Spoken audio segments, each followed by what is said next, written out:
Yerp. Yerp, yerp, yerp, yerp, yerp. What they do? What they do? Let me check the motherfucking sound quality on this motherfucker. Let's make sure we good. I say let's make sure we good. Goddamn. Okay, okay, okay. Y'all can hear me. Y'all can hear me.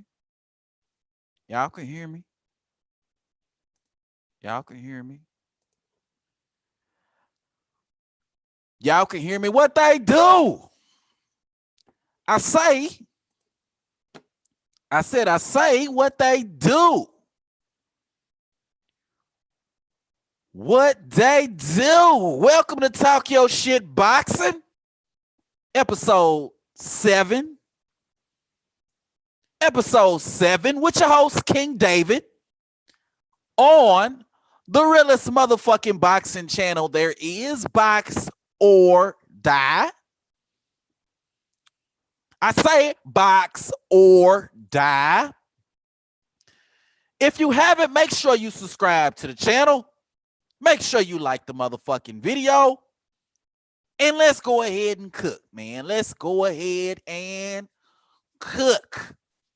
We got a good stream ahead of you today, man. We're going to be talking about some good boxing shit. We're going to be talking some good boxing shit, man. And should be very fun. I dropped the motherfucking link in the description. So anybody that want to come on here and chop it up, you're more than welcome to hit that goddamn link and hop on here with your boy and talk some boxing. But again, we in the motherfucking building, man. We here to talk some boxing. We here to talk some boxing. So with that said, the title or the topic of this video is Bud at 154. Bud Crawford, Terrence Bud Crawford at 154. And then we actually have kind of like two topics. So Terrence Bud Crawford at 154. And then we also talking about AJ Fury. Okay. But we're going to start off this conversation with Bud at 154, man. So here's the thing, man. I'm one of those YouTube dudes, man. I'm really on YouTube a lot, man, arguing with people on fucking YouTube, okay? That's one of my little, like, guilty pleasures, man, to go on YouTube and argue with people on YouTube about boxing. Like, it's really fun. You know what I'm saying? Whether I agree with the person or not, it's really fun to just argue with motherfuckers about boxing. Not even necessarily argue, but you know what I'm saying? Talk boxing. You feel me? So one of the things that, you know, I got into, you know what I'm saying? One of the little arguments I got into on my little boxing, rampage is Bud Crawford at 154. There's a lot of people who feel like Bud has no place at 154. Like Bud ain't doing shit at 154. Now, to me, most of those people are just Bud haters or Errol Spence lovers. You know what I'm saying? The people that say shit like that, just straight hating motherfuckers. You know what I'm saying? Because, but I really believe that there is a section of the community that really believes that Bud Crawford at 154 doesn't stand a shot, that he can't compete with those 154 pounders. You know what I'm saying? So what we gonna talk about today is like I said, we gonna break this bitch down. We gonna talk about Bud Crawford right now, moving up to 154. We're gonna do some of those matchups, okay? And we're gonna really get it popping. And then later on, we're gonna talk some AJ Fury shit, because it's a lot going on there. But again, let's start this motherfucking conversation off right, man. So Bud at 154 pounds. So before we get Bud to 154, let's talk about what's going on now. Let's talk about Bud's options right now. Let's talk about his options. Because right now, the whole Errol Spence situation is very interesting. But to me, Terrence Crawford's situation is even more interesting. it's even more compelling of a storyline. You know what I'm saying? Because he's at a point in his career where he's accomplished a lot, but there's still more to do in order to do what I believe he wants to do, which is become great. And there's a lot of very interesting decisions that he could make that could either take his career to the next level or leave him at a point where he kind of plateaus a little bit. You know what I'm saying? So let's talk about some of the options right now, okay? We're going to talk about the options at 147, and then we're going to go ahead and lead that conversation to 154. So at 147 right now, the biggest conversation about Bud is him versus Sean. Here's him versus Sean Porter. My boy Terry Smoot in the building, man. Shout out to Terry Smoot. My boy Terry Smoot Jr. in the building, man. What they do, my boy? Yes, sir. Yes, sir. We talking Bud Crawford right now. Some options. You feel me? But back on point, man. Right now, Bud got some good options ahead of him. And one of the biggest options right now that Bud has is he has the option to, or Sean Porter is one of Bud's biggest options right now. You know what I'm saying? And, you know, a lot of people in the boxing community are calling for that fight. It's a good fight. It's a really good fight. But in my opinion, I feel like a lot of people are calling for that fight simply to avoid the prospect or avoid the idea of or pretty much cover up what the fuck is going on with Earl Spence. That's kind of my ideals with this shit. Like Earl's going around talking about 64, 80, 20 and all this bullshit. So let's talk about something that Bud should be doing, and you know what I mean, in order to kind of like even the playing field. You know what I'm saying? That's why you hear about Bud versus Josecito Lopez. You're hearing about Bud versus Sean. And here's the thing. I like Bud versus Sean. I like that. I think it's a good fight. You know what I'm saying? I think it's a really good fight. Let's go to the comments. Terry Smooth says Bud has options. He also says he should not fight Josecito. He should fight Porter or Thurman. Bud has to get his resume up. Facts, Terry. Facts, Terry. Bud definitely needs that great fight. He definitely needs that great fight, right? But the problem with Sean Porter, and here's again, I like the Sean Porter fight. I like it.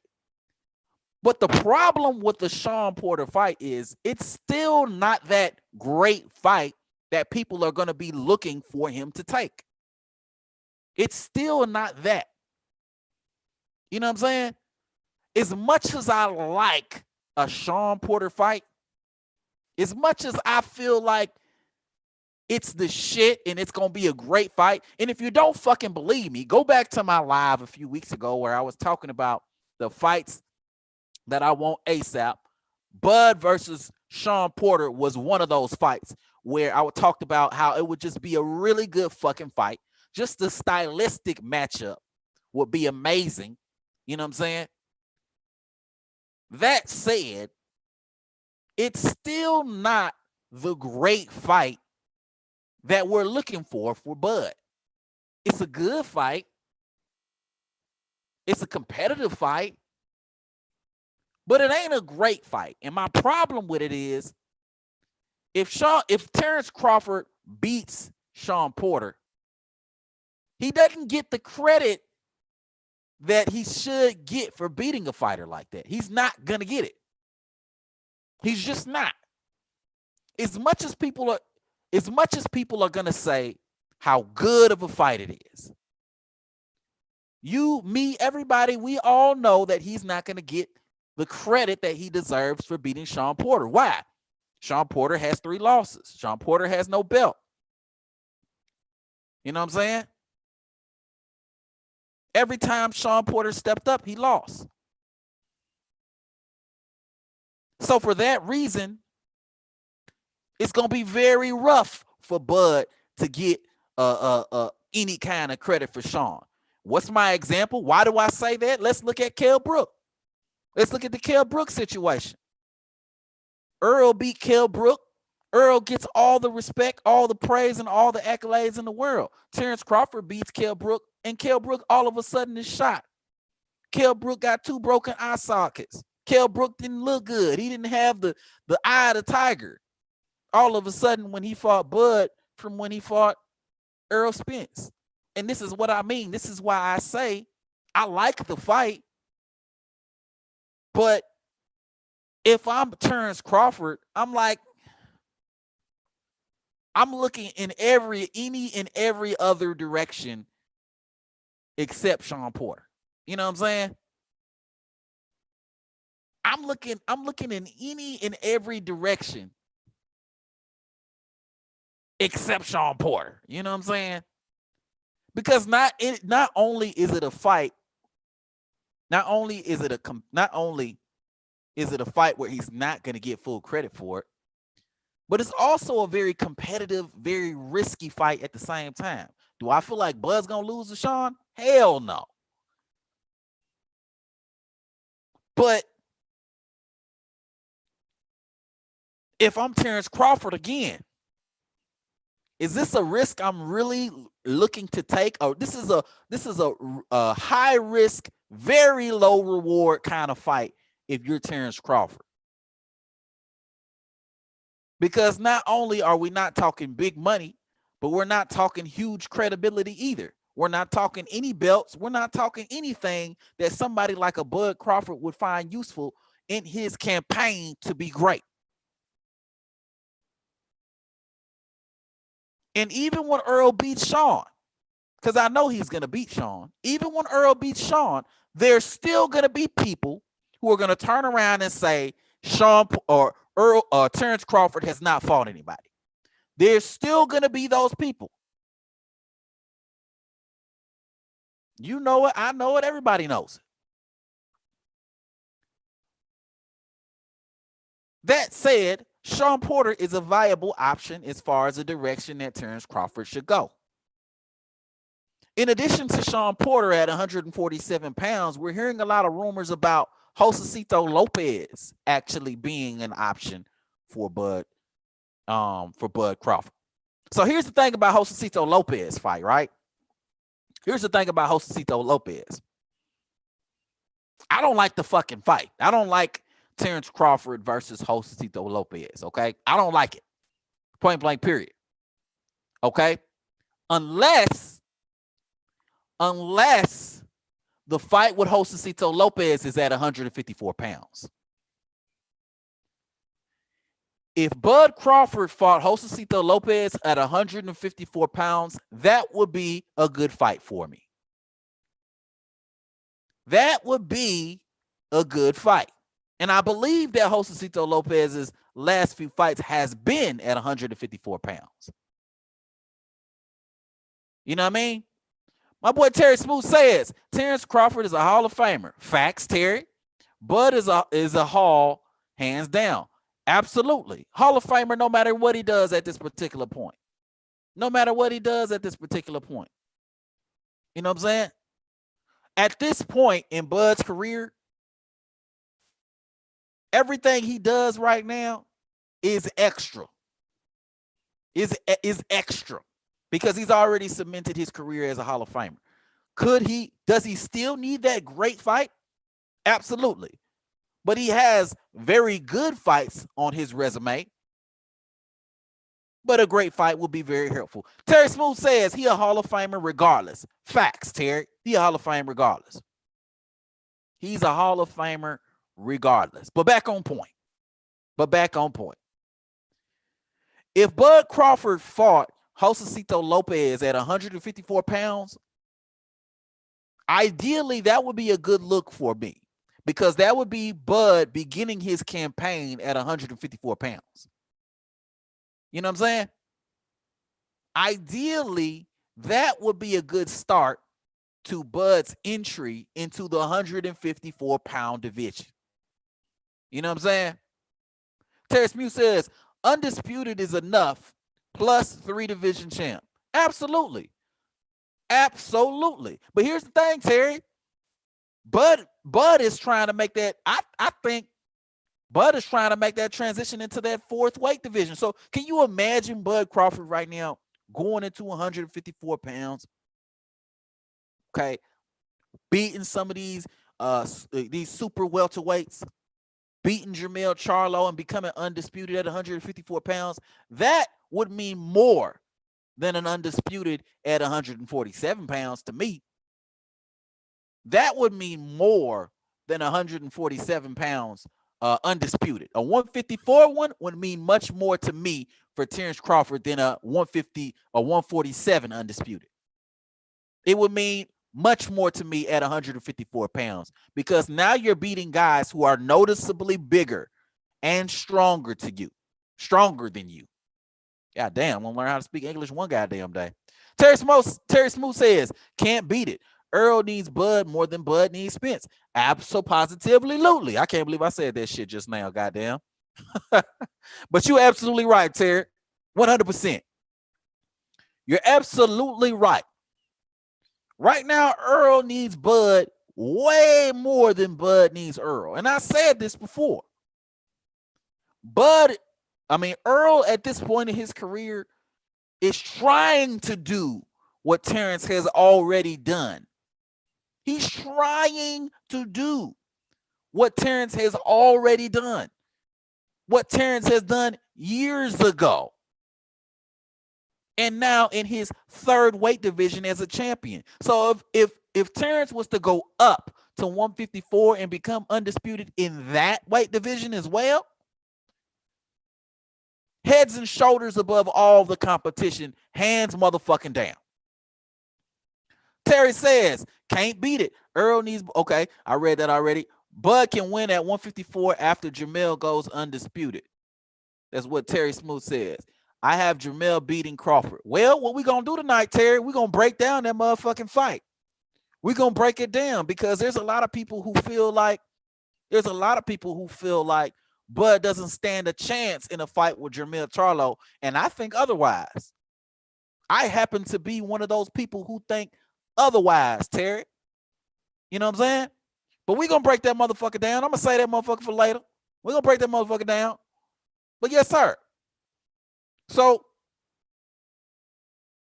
for the people saying that he's negotiating with Josecito Lopez, I do not like the Josecito Lopez fight at 147. But at 154, I'm good with it. Josecito Lopez at 154, I'm good with it. That's his introduction into 154 pounds. I'm okay with it, period. Okay? Then there's Bud's option of fighting Josh Taylor versus Jose Ramirez winner. Because whoever becomes undisputed in that division, more than likely, it's only a matter of time before they move up to 147 pounds.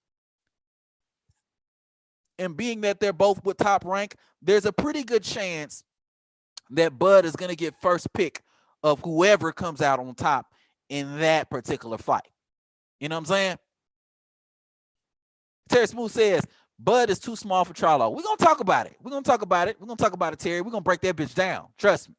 We're going to break it down to a science on this motherfucker, Bud versus Charlo. I know you thinking it's a wash right now, Terry, but we're going to break that bitch down and we're going to analyze it. And I want to see if you still feel like it's a complete wash like you do right now. You know what I'm saying? Yes, sir. So that said, oh, okay, yeah, I already put Bud too small for Julian, Swift, and Hurd or Hurd. Okay. We ain't gonna talk about Julian or Swift Hurd. But we'll mention that in passing. Bud too small for Lara. We're gonna talk about all that. We're gonna talk about all that because it's a lot of people that feel like how you feel, Terry. You're not the minority. You the majority right now. The majority feel like Bud too small for 154. But here's the thing. And I'm gonna leave it right here, and then I'm gonna move on to what I'm saying. A lot of people feel like Bud too small for 154, but guess what? They said that about Bud when he was coming up to 147. They said he was too small. You know what I'm saying? When he was coming up to 147, they said Bud was too small. Earl Spence still says Bud light in the ass, all this type of shit. They think he's too small, but they don't want to fight the man at 147 pounds. You know what I'm saying? Can Bud beat Tony Harrison? That's going to be one of the fights we're talking about tonight. Terry, Tony Harrison and Bud. Yeah, we're going to be talking about that fight, man. I'm going to break that bitch down too. I ain't going to spend too much time on that motherfucker, but we're going to break that bitch down. You know what I'm saying? Yes, sir. Yes, sir. But back on point, man. So Josh Taylor versus Jose Ramirez winner is definitely a viable option for Bud Crawford at this particular point. They're about to fight. So let's say Bud was to fight Josecito Lopez. That would be a stay busy fight until possibly later on in the year where he could fight one of those guys. If they decide to come up. If I'm Bud, I'm not waiting on that though. If I'm Bud, I'm not waiting on that. Terry Smooth said, Bud too light in the ass. Terry Smooth also says, Tony Harrison will walk him down. Well, we're going to see. We're going to talk about that. We're going to talk about that, Terry. So you feel like Bud loses to everybody at 154, huh, Terry? That's how you feel, huh? All right, we're going to talk about that. We're going to get all up in that. Yeah. Yeah. But back on point, man. Yeah, I feel like Bud Bud should not wait on Josh Taylor versus Jose Ramirez winner. I feel like that shouldn't be in his plans right now. I feel like the winner of that fight is probably going to take their time doing anything outside of what they just accomplished. You know what I'm saying? What does that mean? Well, whoever becomes undisputed, they're probably going to want to defend that shit a few times. You know what I'm saying? You know, they're probably going to want to defend that shit a few times. You know? And then when they move up, they're probably going to want to fight lower level opposition in order to work their way into the weight class.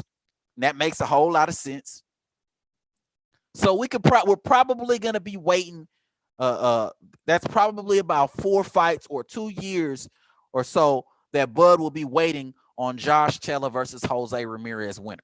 You know what I'm saying? I do not think that he should wait on either of those guys in order to do what he's trying to do. You know what I'm saying? I don't think that he should wait. Okay. The next option for Bud, Manny Pacquiao. So here's the thing. A lot of people don't realize Manny Pacquiao is still an option right now. Manny Pacquiao is still on the table. Yes, Mikey Garcia came out with his news saying he had a fight done with Manny Pacquiao, this and that and this and that. But guess what? We still don't have no announcement. We don't have no fight date. We don't have shit when it comes to Mikey Garcia versus Manny Pacquiao. So as far as we're concerned, they probably still negotiating. Do I have a whole lot of hope that fight is going to happen? Fuck no. I don't have a whole lot of hope that fight is actually going to happen. You know what I'm saying? But even though I don't have a whole lot of hope, I still have to acknowledge that it's a possibility that fight may actually go down. You know what I'm saying? That fight actually may go down. Bud versus Manny Pacquiao. You know what I'm saying? Until I have confirmation that Manny Pacquiao has a scheduled fight day, Manny Pacquiao has a venue, and Manny Pacquiao is getting ready to jump in the ring with somebody, and I see a goddamn flyer, an official flyer, not some goddamn YouTube shit, okay? Or some shit a motherfucker put together on Canva. I'm talking about an actual flyer that was designed by one of the promoters or a promotion team. Until I see some shit like that, Manny Pacquiao is still on the table for Bud, and I think that's part of the reason why Bud is actually kind of waiting things out. You know what I'm saying? So that's where I'm at with that. Manny's still a viable option. But, you know what I'm saying? So here's the thing, right? I told y'all how I be arguing with motherfuckers on YouTube and shit. One of the arguments that I've been getting over and over and fucking over and over again is people responding negatively to Bud actually wanting to fight or Bud jumping in the ring with Manny Pacquiao. And to me, I find this shit completely and utterly fucking ridiculous. You know what I'm saying? I find it completely and utterly ridiculous that people have an issue with Bud wanting to fight Manny Pacquiao. So here's the thing. Conventionally speaking, as a fight fan, do I want Bud Crawford to fight Manny Pacquiao? No, because there are better fights out there for Bud Crawford.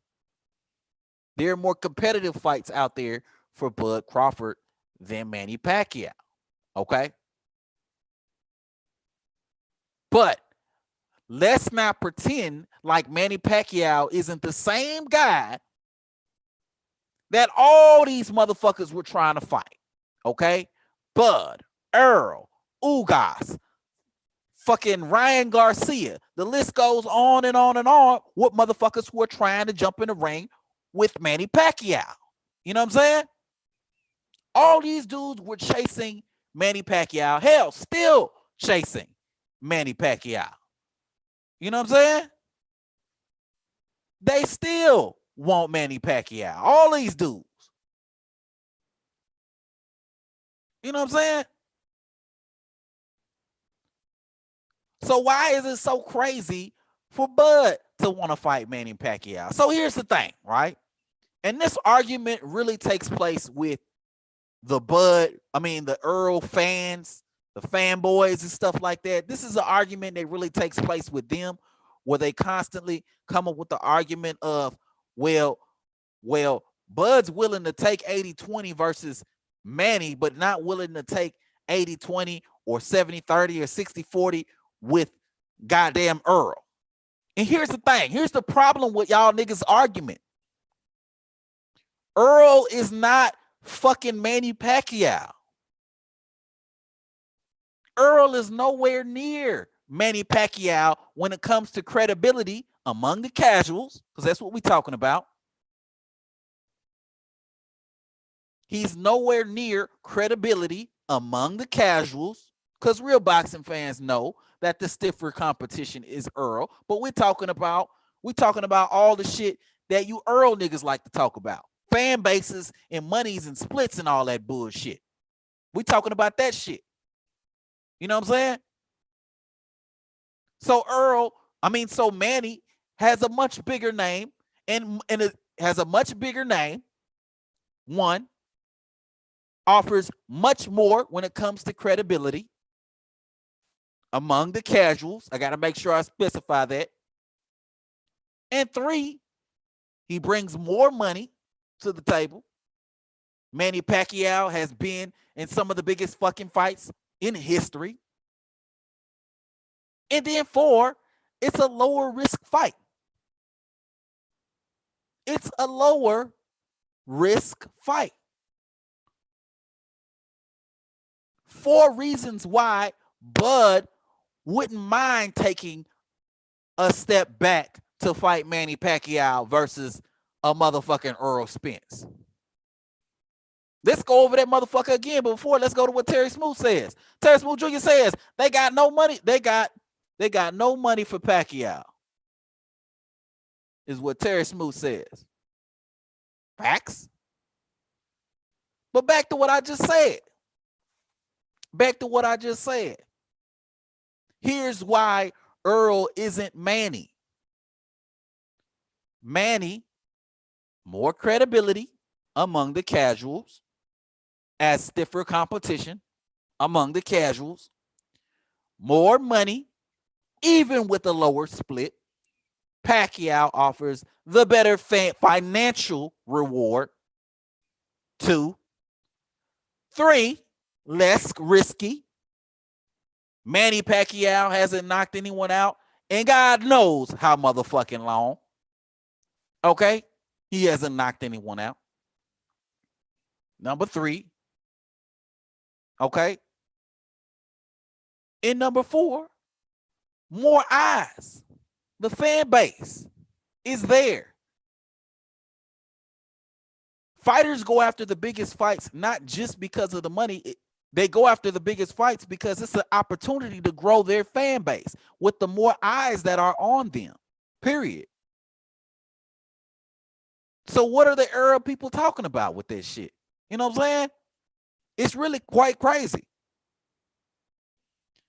And honestly, I think a Manny Pacquiao and a Earl Spence could probably do 1 million pay-per-view buys. As soon as word comes out that Manny Pacquiao is fighting an undefeated 3-weight division champion,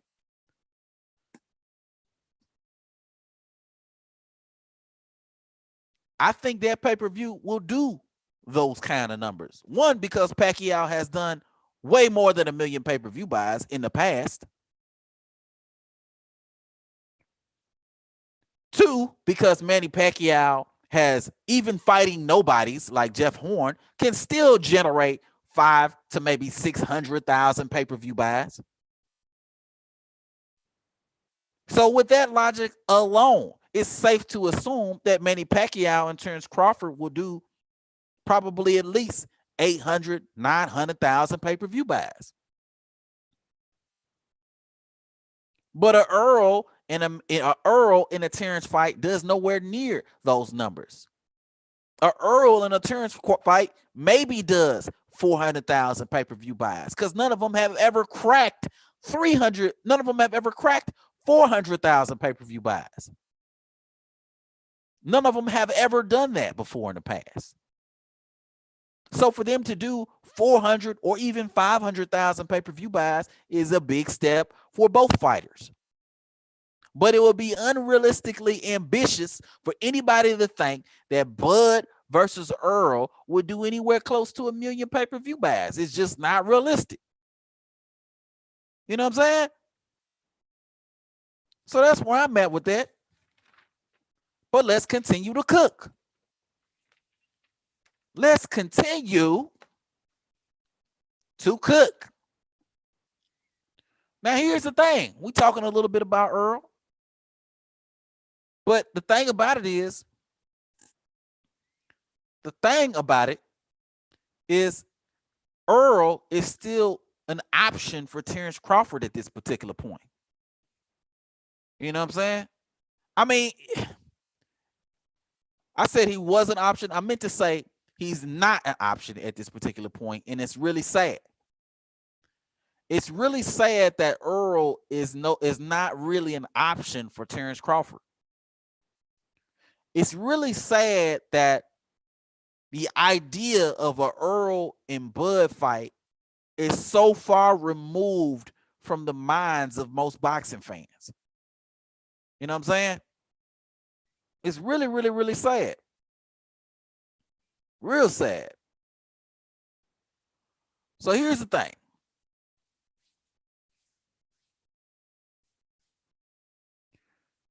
The reason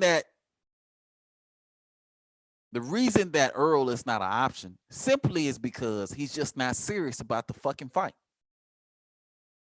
Earl Spence just ain't serious about the fight. So because of that, there's no possibility of the fight actually happening. And I get into these dudes all the time in these comment sections all the motherfucking time, talking about how Earl is serious about the fight and all Terrence got to do is take the 60-40. But I'm about to prove to y'all right now that the 60-40 is some bullshit, along with the 70-30 and the 80-20. I'm about to prove to you right now that all that is some bullshit. I'm about to prove to you right now that all of that is some bullshit. So here's the thing, right? Let's go ahead and set it off right now. Here's the thing. In a previous live, I mentioned how Earl Spence had brought the negotiation between him and Terrence Crawford. I mentioned how he made that public. I mentioned how Earl Spence made those negotiations public. Okay.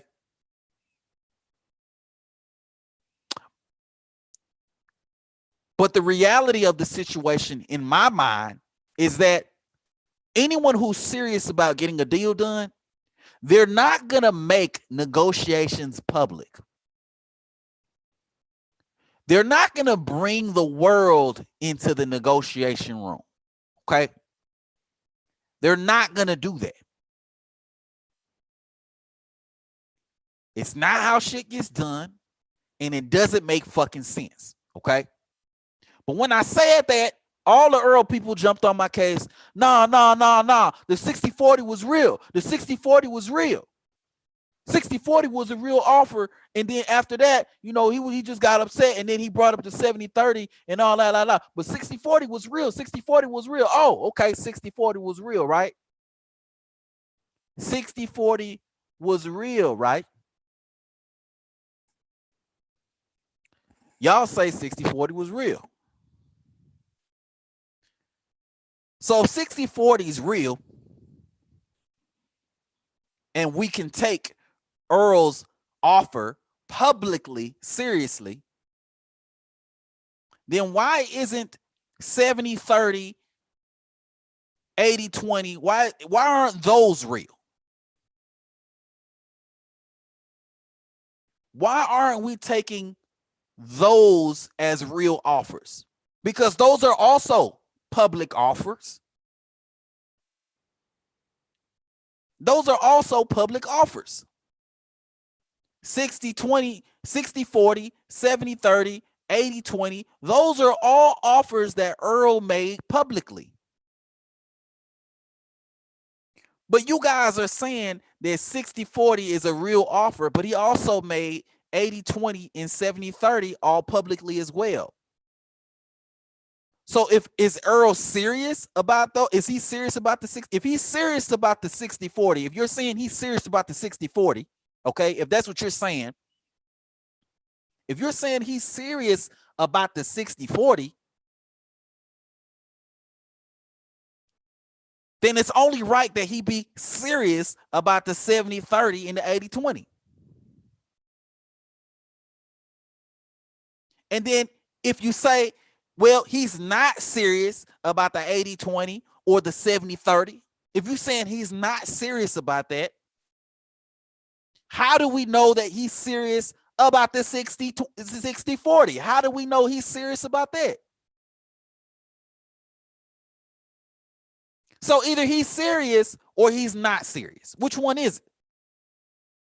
If he's serious, then we have to take into consideration the fact that if he's seriously negotiating publicly, then we have to take into consideration that the 70-30 and the 80-20 are real offers along with the 60-40.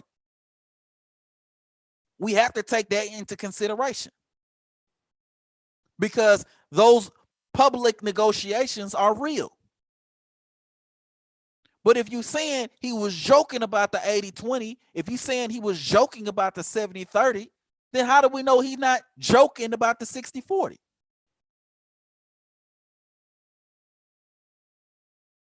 And if you're going to say, well, he was joking about the 60-40, but he was joking about the 70-30 and the 80-20. If you're going to say that, then how do we know what he's joking about versus what he's not joking about? It's not like the motherfucker said JK after he made that shit. It's not like he put a LOL at the end of his goddamn sentence. So how the fuck we know when he's joking from when he's not joking? Earl people. You know what I'm saying? And this live ain't about no goddamn Earl, but I feel like I had to bring that motherfucker up because we're talking about Bud options, and Earl is supposed to be an option for Bud. He's supposed to be an option, but he's not an option because Earl's not serious. And no matter how you slice it, he's just not serious, period.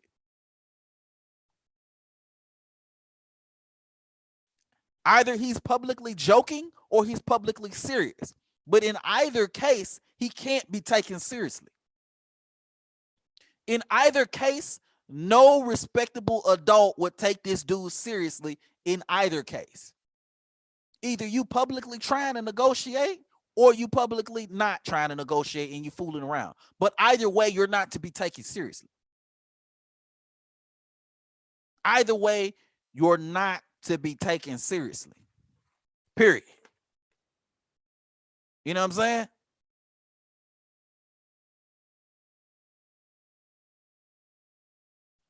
All right, so we off Earl right now, man. We off Earl right now, man. I know my boy G Parker, man. He gonna be on me talking about Earl, man. Earl is his guy, man. I'm not trying to be on your guy, Earl, man. I'm not trying to be on your guy like that, man. But your guy be His fans are really what piss me off. His fans piss me off more than goddamn Earl. Cause his fans cape for him. Even when he don't defend himself, his fans defend him. Like they step in the middle. Like, you know what I'm saying? Like little human sacrifices, like little mini Jesus Christs and shit. They step in the way and they get goddamn crucified on the cross for this nigga Earl Spence. He don't do nothing to protect y'all. He don't do nothing to fucking honor y'all as fans. Y'all just get fucking shanked over and over and over again by niggas like me who just hit y'all ass in the head with goddamn facts. But we off Earl, man. We done with the Earl shit right now, man. I say we done with the Earl shit right now. You feel me? We done with the Earl shit. So next thing we're going to go to, man, we're going to talk about Bud actually at 154 pounds, man. We're going to talk about some of these fights at 154 pounds, man. For real, for real. For real, for real.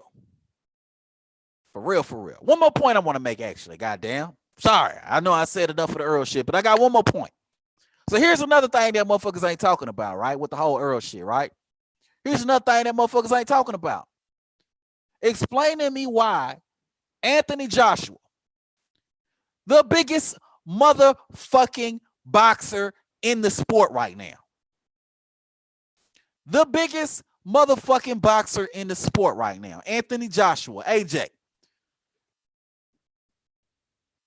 Explain to me why AJ is giving Fury 50-50.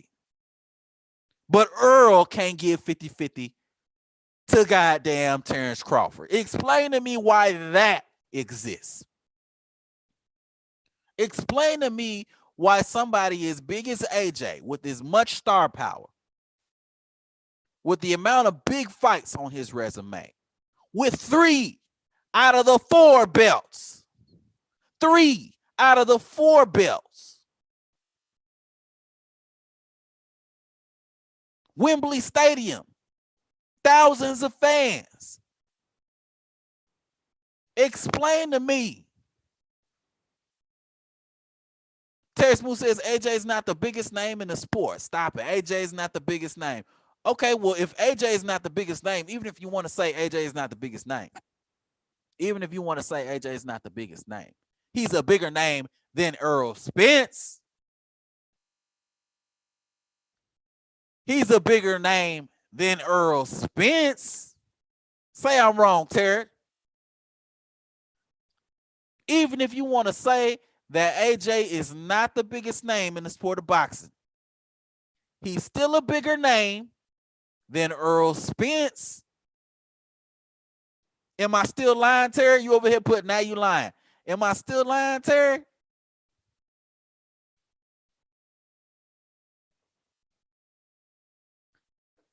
Am I still lying? Who sells more, Earl or AJ? Who sells more?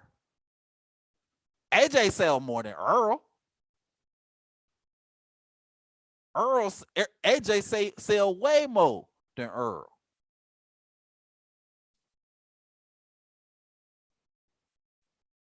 AJ sells way more than Earl.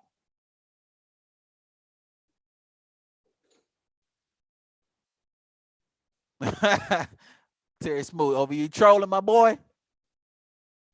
Trolling over here? I ain't capping, my boy. He said I'm a whole cap, man. I ain't capping, my boy. Hey, by far, AJ's a bigger star than Earl Spence. By far.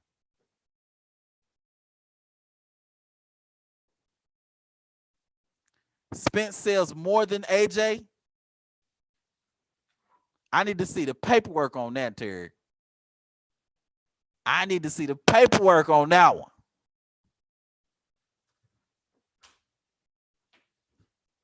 Anthony Joshua, the dude who fought Vladimir Klitschko, the dude who fills up a stadium every single time that he fights. Every single time that he fights, not the last 2 fights, but every single time that he fights, even before he had a belt, Anthony Joshua, that guy, Spence just outsold Canelo.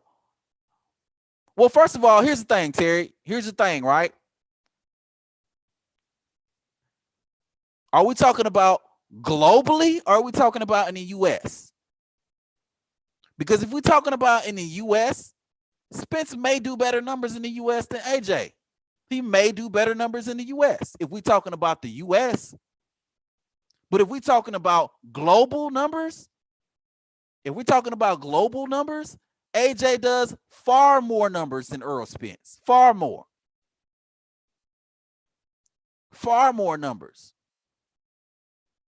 Deontay Wilder made 46.8 million in the calendar year. Yeah. In the US. You know what I'm saying? In the US. If we're talking about the US, you would be correct. But we're talking about on a global scale. Who does the better numbers? AJ.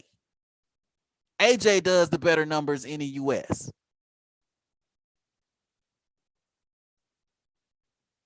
Next to Deontay, who made 46.8 million in the calendar year. I mean, Deontay Wilder's, he's the man. He made the most money. I believe AJ's made more money than that.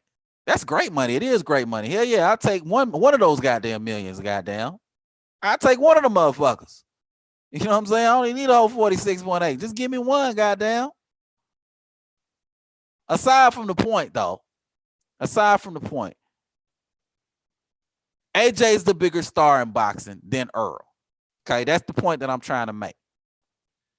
Okay, but AJ still gave Fury 50-50. AJ still, and Fury does trash numbers. Fury barely has a fan base. I would contend that Terrence Crawford is a bigger star than Tyson Fury. I would contend that. I would contend that Terrence Crawford is a bigger star than Tyson Fury. Tyson Fury ain't got no goddamn fan base. Wasn't nobody fucking with no damn Tyson Fury fights back in the UK like that. If Tyson Fury fought anybody outside of Deontay Wilder and goddamn AJ, nobody would give a fuck. Because Tyson Fury ain't got no goddamn fan base like that. But yet and still, AJ concedes to give Tyson Fury 50-50. But Earl can't see to make that same decision.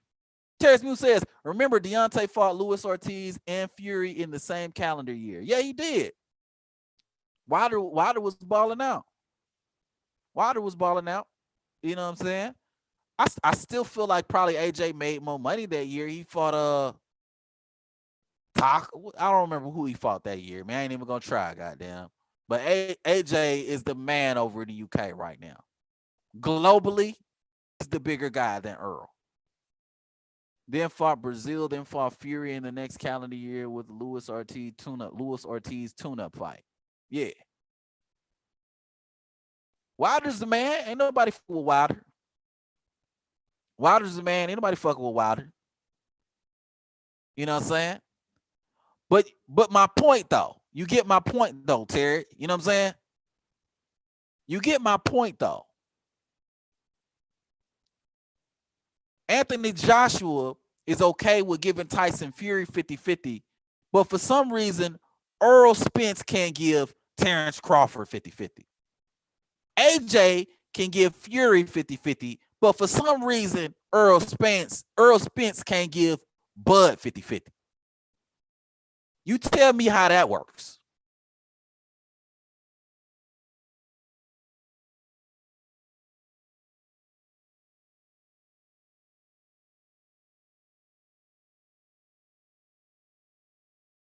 Hell yeah. AJ need to fight Wilder. I'm on that. We're gonna talk about AJ and Fury in a little bit. We're gonna go more into detail on that shit. You know what I'm saying? But yeah, We still talking about Earl. We're gonna move on past Earl in a second. But I need y'all, whoever watched this fucking video, whoever listening to this shit, bro, I need y'all to explain to me how the fuck that work. How in the fuck is it okay for AJ to give Fury 50-50, but it's not okay for Earl to give Crawford 50-50? All 50-50 mean is, hey, we're two fighters, we're at the top of our game, and we need each other for our legacies. That's all 50-50 mean. That's all 50-50 mean. Hey, we're two fighters, we need each other for our legacies. We need each other. So let's come together. Let's do a 50-50 fight. Whoever win the fight, they get 60-30 or 60-40 in the next fight. That's all that fucking mean.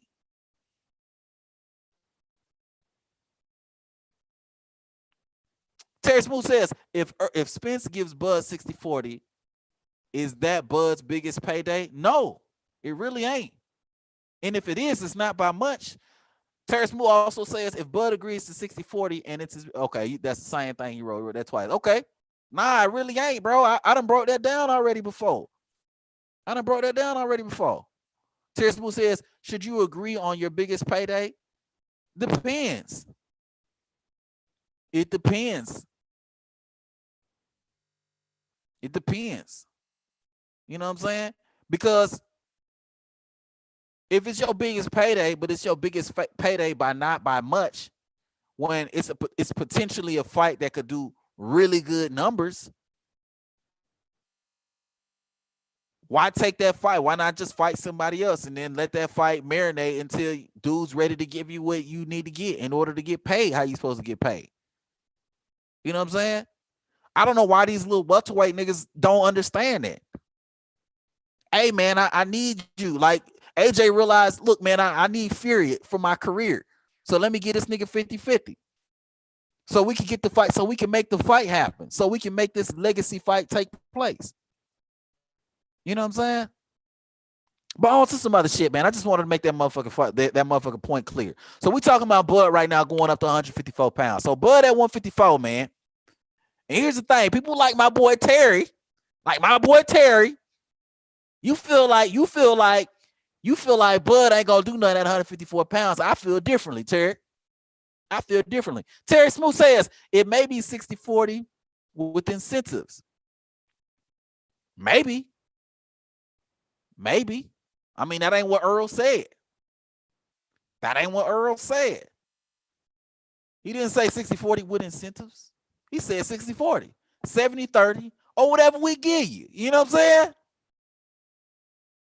Earl needed 10% for taxes. What the fuck? Terry Moose say Earl needed 10% for taxes. Maybe he do, man, but that ain't Bud problem. That damn sure ain't Bud problem. Bud ain't worried about that. You know what I'm saying? Get your 10%. That ain't got shit to do with me. You know what I'm saying? Again, man, these dudes need each other, bro. That's all 50-50 mean is, bro, I need you for my legacy. You know what I'm saying? Soul Rebel Boxing says, if he goes, and what's going on, Soul Rebel? If he goes to 154 and beats Charlo, who is better than Spence? That would be all we need to know. Absolutely, Soul Rebel Boxing. 155%. Hey, I got that link for you, Soul Rebel. If you want to hop on here, I got that link for you. You know what I'm saying? You could jump on. It's at the top of the, I could repost it. Repost the link if any of y'all want to jump on here, man. But I got it in the chat. I definitely got it in the chat. Hold on one second. I'm gonna re-put it just in case anybody want to jump on here. You want to defend your position or you want to make some points or whatever you want to do. You know what I mean? Copy invitation. Invite link. Okay. Put that motherfucker in the motherfucking I'll put it in the chat.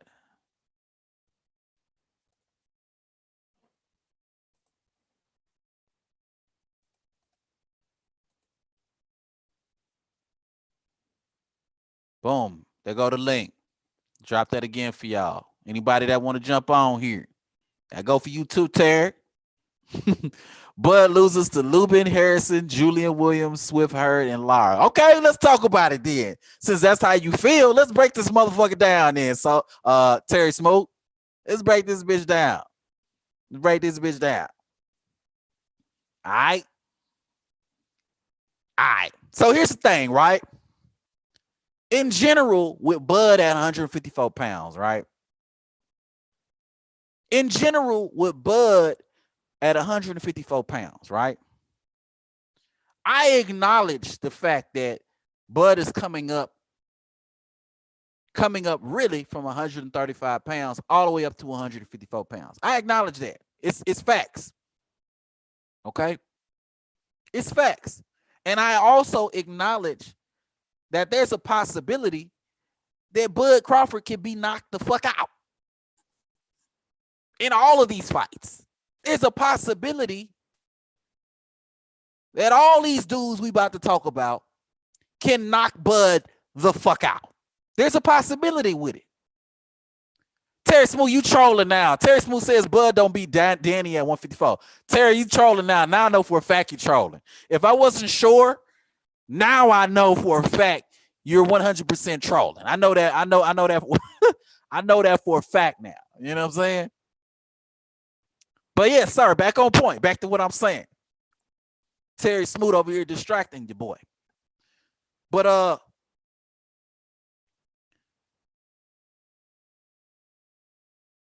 I acknowledge the fact that Bud can go up to 154 with these bigger guys and get knocked the fuck out. I acknowledge that. I acknowledge that. It don't even have to be at 154. It could be at 147. It could be at 140. It could be at 135. Anybody could be knocked out by anybody. Hit with the right punch at the right motherfucking time. And if you don't believe me, if you got a small child, tell them to hit your ass when you're not looking and see how much that affect your ass. You know what I'm saying? But back on point, I acknowledge the fact that, you know what I'm saying? Bud can go up to these higher weight divisions and get knocked out. But that said, if he doesn't get knocked out, if he's not stopped, are you not willing to acknowledge that he has a legitimate chance of outboxing his opponent at 154 pounds?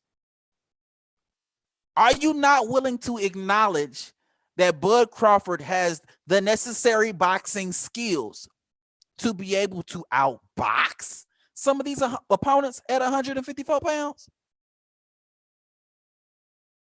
Let's go to the comment section. Terry Smooth says, Bud don't beat Danny Garcia. Okay, that was the troll comment. Terry Smooth says, Bud don't beat Sean Thurman or Jaron Ennis at 54. Terry Smooth also says, tell Bud to fight Jaron Ennis at 147. Terry, so, okay. So here go the thing. Bud beat Danny in the amateurs. You remember that, Terry? Bud beat Danny Garcia and Mikey Garcia in the amateurs. He already beat on Danny Garcia's. I don't get why a move to 154 for Danny would do him any good in a fight with Terrence Crawford. The fight would look exactly the same as it looks at 147 pounds. Bud don't beat Sean. We about to see that right now. We may see that right now. I broke that fight down maybe a few weeks ago, Bud and Sean Porter. But Bud stopped Sean, man. Bud stopped Sean. As far as Keith Thurman is concerned, I actually think that Keith Thurman is Bud's toughest competition at 147 pounds. And I said this shit before. I think Keith Thurman is Bud's toughest competition at 147 pounds. You know what I'm saying? That's his toughest competition. As far as Jaron Ennis Terry, man, you know ain't nobody fighting no Jerron Ennis for at least about 3,000-4,000 years, man. You know what I'm saying? And even if Bud was to fight Jerron Ennis and he beat him, he wouldn't get no real credit for that. He wouldn't get no real credit for that. But back on point. Keith Thurman to me is Bud's greatest competition. Stylistically, that presents more of an issue for him than somebody like Earl Spence, in my opinion. Goddamn. In my opinion. Terry Smooth Jr. says, Bud has the ability and skill set to outbox his opponent, but does he have the power and the frame to take the punishment? Maybe. Maybe not, Terry. But see, that's what I'm talking about. That's what I'm talking about. Because knockouts are only one part of boxing. You're not always able to knock somebody out as a fighter. So what I'm saying is, if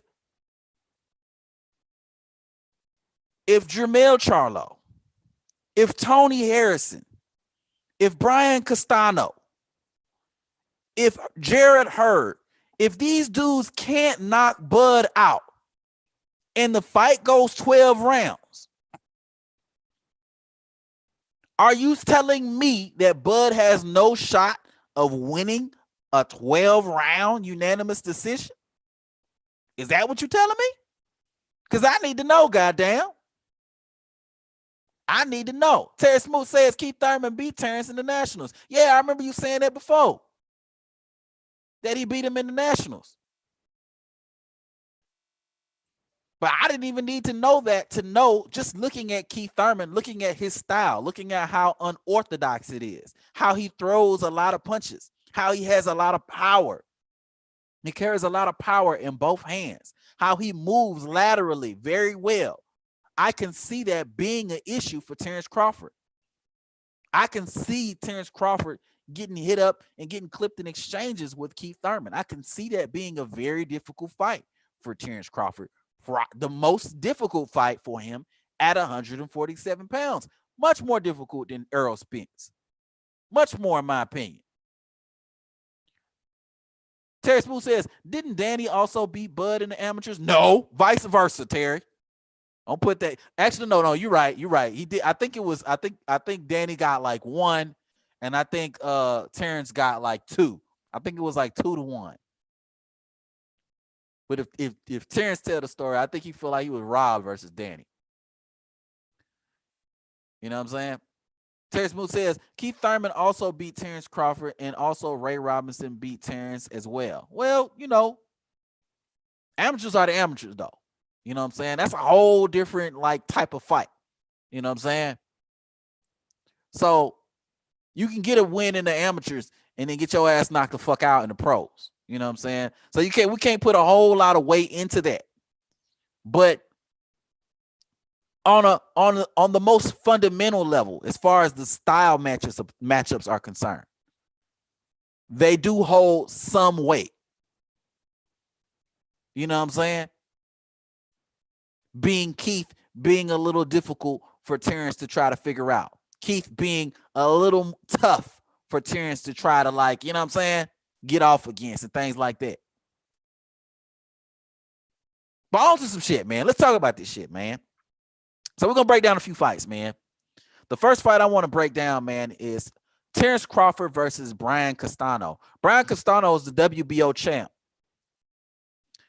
Brian Castano is currently the WBO champ. Right now, there are talks of him and Jermell Crawford fighting for undisputed, which would be dope. Terry Smooth says, if the amateurs don't matter, then why won't Ryan Garcia fight Devin Haney? Good motherfucking question. I feel like when you get your ass whooped, you're a little shell-shocked. You know what I'm saying? When you get your ass whooped, you're a little shell-shocked. You know? I'm not saying it don't matter. I'm just saying that as far as amateurs are concerned, it doesn't hold up the same weight as a pro fight. You know what I'm saying? It just don't, because it's a different type of fight. You know what I'm saying? In the amateurs, you're looking to like score points. You're looking to score points, and you know what I mean? And you only have about 3 or 4 rounds, depending on what kind of tournament you in order to score the more points.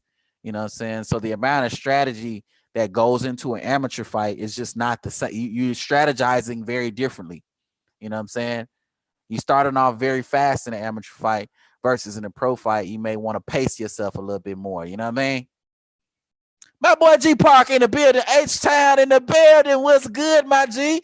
Shout out to the H-Town, Houston. My Houston boys in the motherfucking building, man. G Parker, man. What's up with you, my guy? Yes, sir. In the building. Yes, sir. But back on point. So, I mean, you know, amateurs, as far as amateurs are concerned, man, you know what I'm saying? Amateurs, the amateur style of fighting is just very different. You know what I'm saying? So we give it some weight, but we can't give it that much weight just because the style of fighting is just different. You're looking to kind of accomplish different milestones as opposed to in a pro fight. You know what I mean? Terry Smooth Jr. says, tell that to Ryan. Tell Ryan to fight Haney and Crawford to fight Thurman. Oh man. If motherfuckers was sitting next to me, I would definitely tell them to fight them dudes. You know what I'm saying? That's the difference between me and a lot of motherfuckers, man. I got a favorite fighter, man. Hey man, go fight this motherfucker. Go fight that dude. Fight him. You know what I'm saying? Fight that dude. You know? Fight that dude. That's how not only that's how you become better as a fighter, that's how you earn more credibility as a fighter. Fight the dudes that give you trouble. You know what I'm saying? Fight those competitive fights. But I mean, as far as Terrence Crawford is concerned, Terrence Crawford was calling out Keith Thurman at one point. Terrence Crawford wanted Thurman. He wanted that smoke. When Thurman had both of those belts, Terrence Crawford was definitely one of those guys that was calling out Keith Thurman. So in no way, shape, or form was Terrence Crawford ducking Keith Thurman. Despite that amateur win that you're talking about, Terry, Terrence Crawford wanted that smoke. He wanted them belts. He called out Terrence Crawford. I mean, he called out Keith Thurman. And then when Keith Thurman lost to Manny Pacquiao, he went after Errol Spence. And that's where that whole saga started. You know what I'm saying? That whole Errol Spence beef type deal. That's when that whole thing started. You know what I'm saying? But that shit aside, man. You know what I'm saying? Let's talk about some of these motherfucking 154-pound fights. Brian Castano, man. Again, that's the WBO champ. That is the dude that if Terrence was to go up in weight, that would be the guy that he would probably be mandated to fight. You know what I'm saying? If Jermell was to fight Brian Castano and beat Brian Castano, then Jermell would be that guy. But we're gonna talk about, we're gonna say, for example, Jermell doesn't fight Brian. We're gonna say that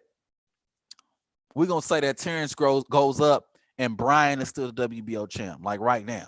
You know what I'm saying?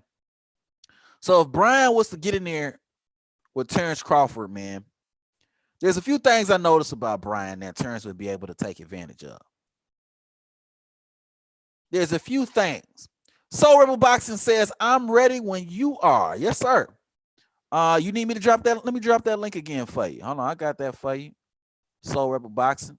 Soul Rebel Boxing say he want to jump on here with your boy. There go that link for you, Soul. Whenever you're ready.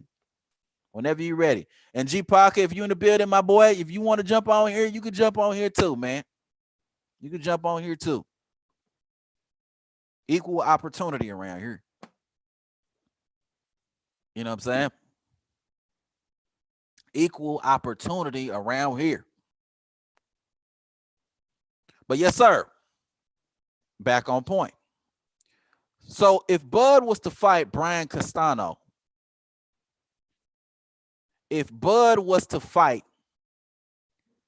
Brian Castano, a few things about him. He keeps a very high guard that will be problematic for somebody like a Bud Crawford.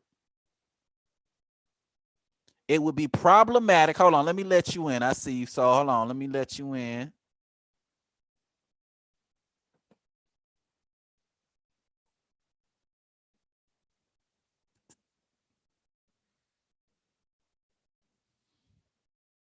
So Rebel, you got to make sure you connect with the computer.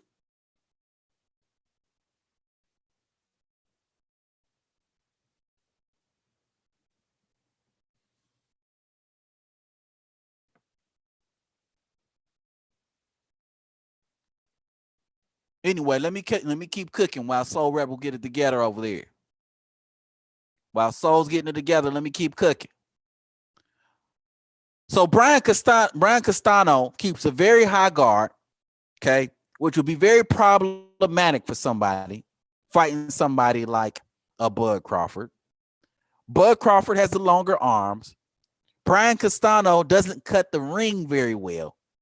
Okay, he's one of those guys that follows his opponents around the ring. So can you imagine somebody like a Bud Crawford with the longer arms, the better outboxer, being able to cut the ring, being able to box circles around Brian Castano? So Rebel, I think I hear you in the building, man. What's going on, my guy? What up, King David, man? Thanks for having me on, bro. I love your channel. Oh, man, I appreciate the love and support, my guy. What's going on, man? You got something on your mind right now? No, man, I'm just listening to you. I'm gonna chop it up. Get in when I can. I got me Mike's Hard Lemonade. I'm chilling, bro. Oh, that's what I'm talking about. My boy in the building. Right now we're talking about Brian Castano versus Bud Crawford, like what that matchup would look like. You know what I'm saying? You got any thoughts? Is Castano welterweight, right? He's a super welter. He's a guy at 154. So right now Okay. we're talking about Bud moving up to 154 and doing those matchups, what it would look like with him fighting some of those guys. What are your thoughts on it? My thing is I don't think, I think with his skill set he can handle 154, and I think if he makes a little bit of noise at 154, that'll open things up at welterweight, because he can't seem to get these guys in the ring right now. I agree with you wholeheartedly. What do you think a Castano matchup looks like with Bud? You know, the thing is about Castano, I'm not too familiar with him, but I'm familiar with everybody else.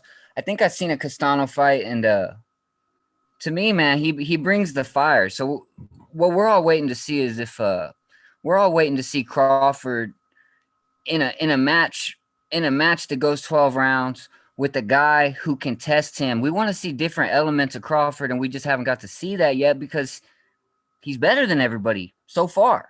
Like, we're honest to goodness, he's been better than everybody he's faced, and it'd be nice to see him, if it takes a little bit more weight to push that narrative for us to see, you know, how good Crawford is, because there's a lot of people speculating, man, Sean Porter's the guy to push him over the limit. Sean Porter's, we'll be able to see how he looks. Man, you put him at 154, we'll get to see how good Crawford really is. Oh man, facts, man. That's what my thoughts exactly. You know what I'm saying? We're waiting to see how good Crawford actually is. I think a Brian Castano fight would actually, and just to tell you a little bit about him, he, just like you were saying, he's definitely a bring the fire, pressure fighter kind of guy. He's one of those dudes that's gonna be chasing the whole fight. So for me, a Brian Castano fight would look very similar to a Mean Machine kind of fight. You know what I'm saying? Where you have one guy that's going to be pressuring, you're going to have another guy that's going to be fighting from distance, using his jab a lot, and kind of outboxing. But the thing about Bud that makes him so interesting as a fighter to watch is he's one of those guys that can switch gears at the drop of a hat. So he can not only fight at a distance, but he could just, you know what I mean, tuck it in, bring it in, and start fighting on the inside. And I think he's going to fight those guys at 154 because they're going to be trying to fight him on the inside.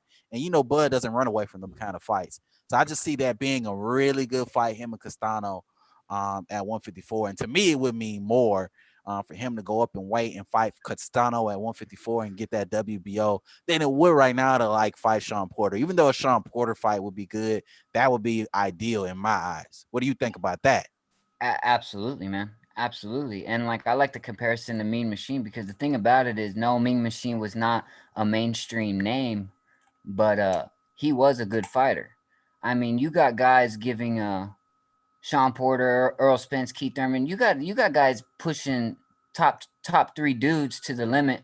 And Mean Machine was one of those guys. I have no doubt Mean Machine got in there with Keith Thurman or any of them, it would have been a good fight. And that's what we need to see, dude. Guys that are willing to trade with Crawford for real, for real.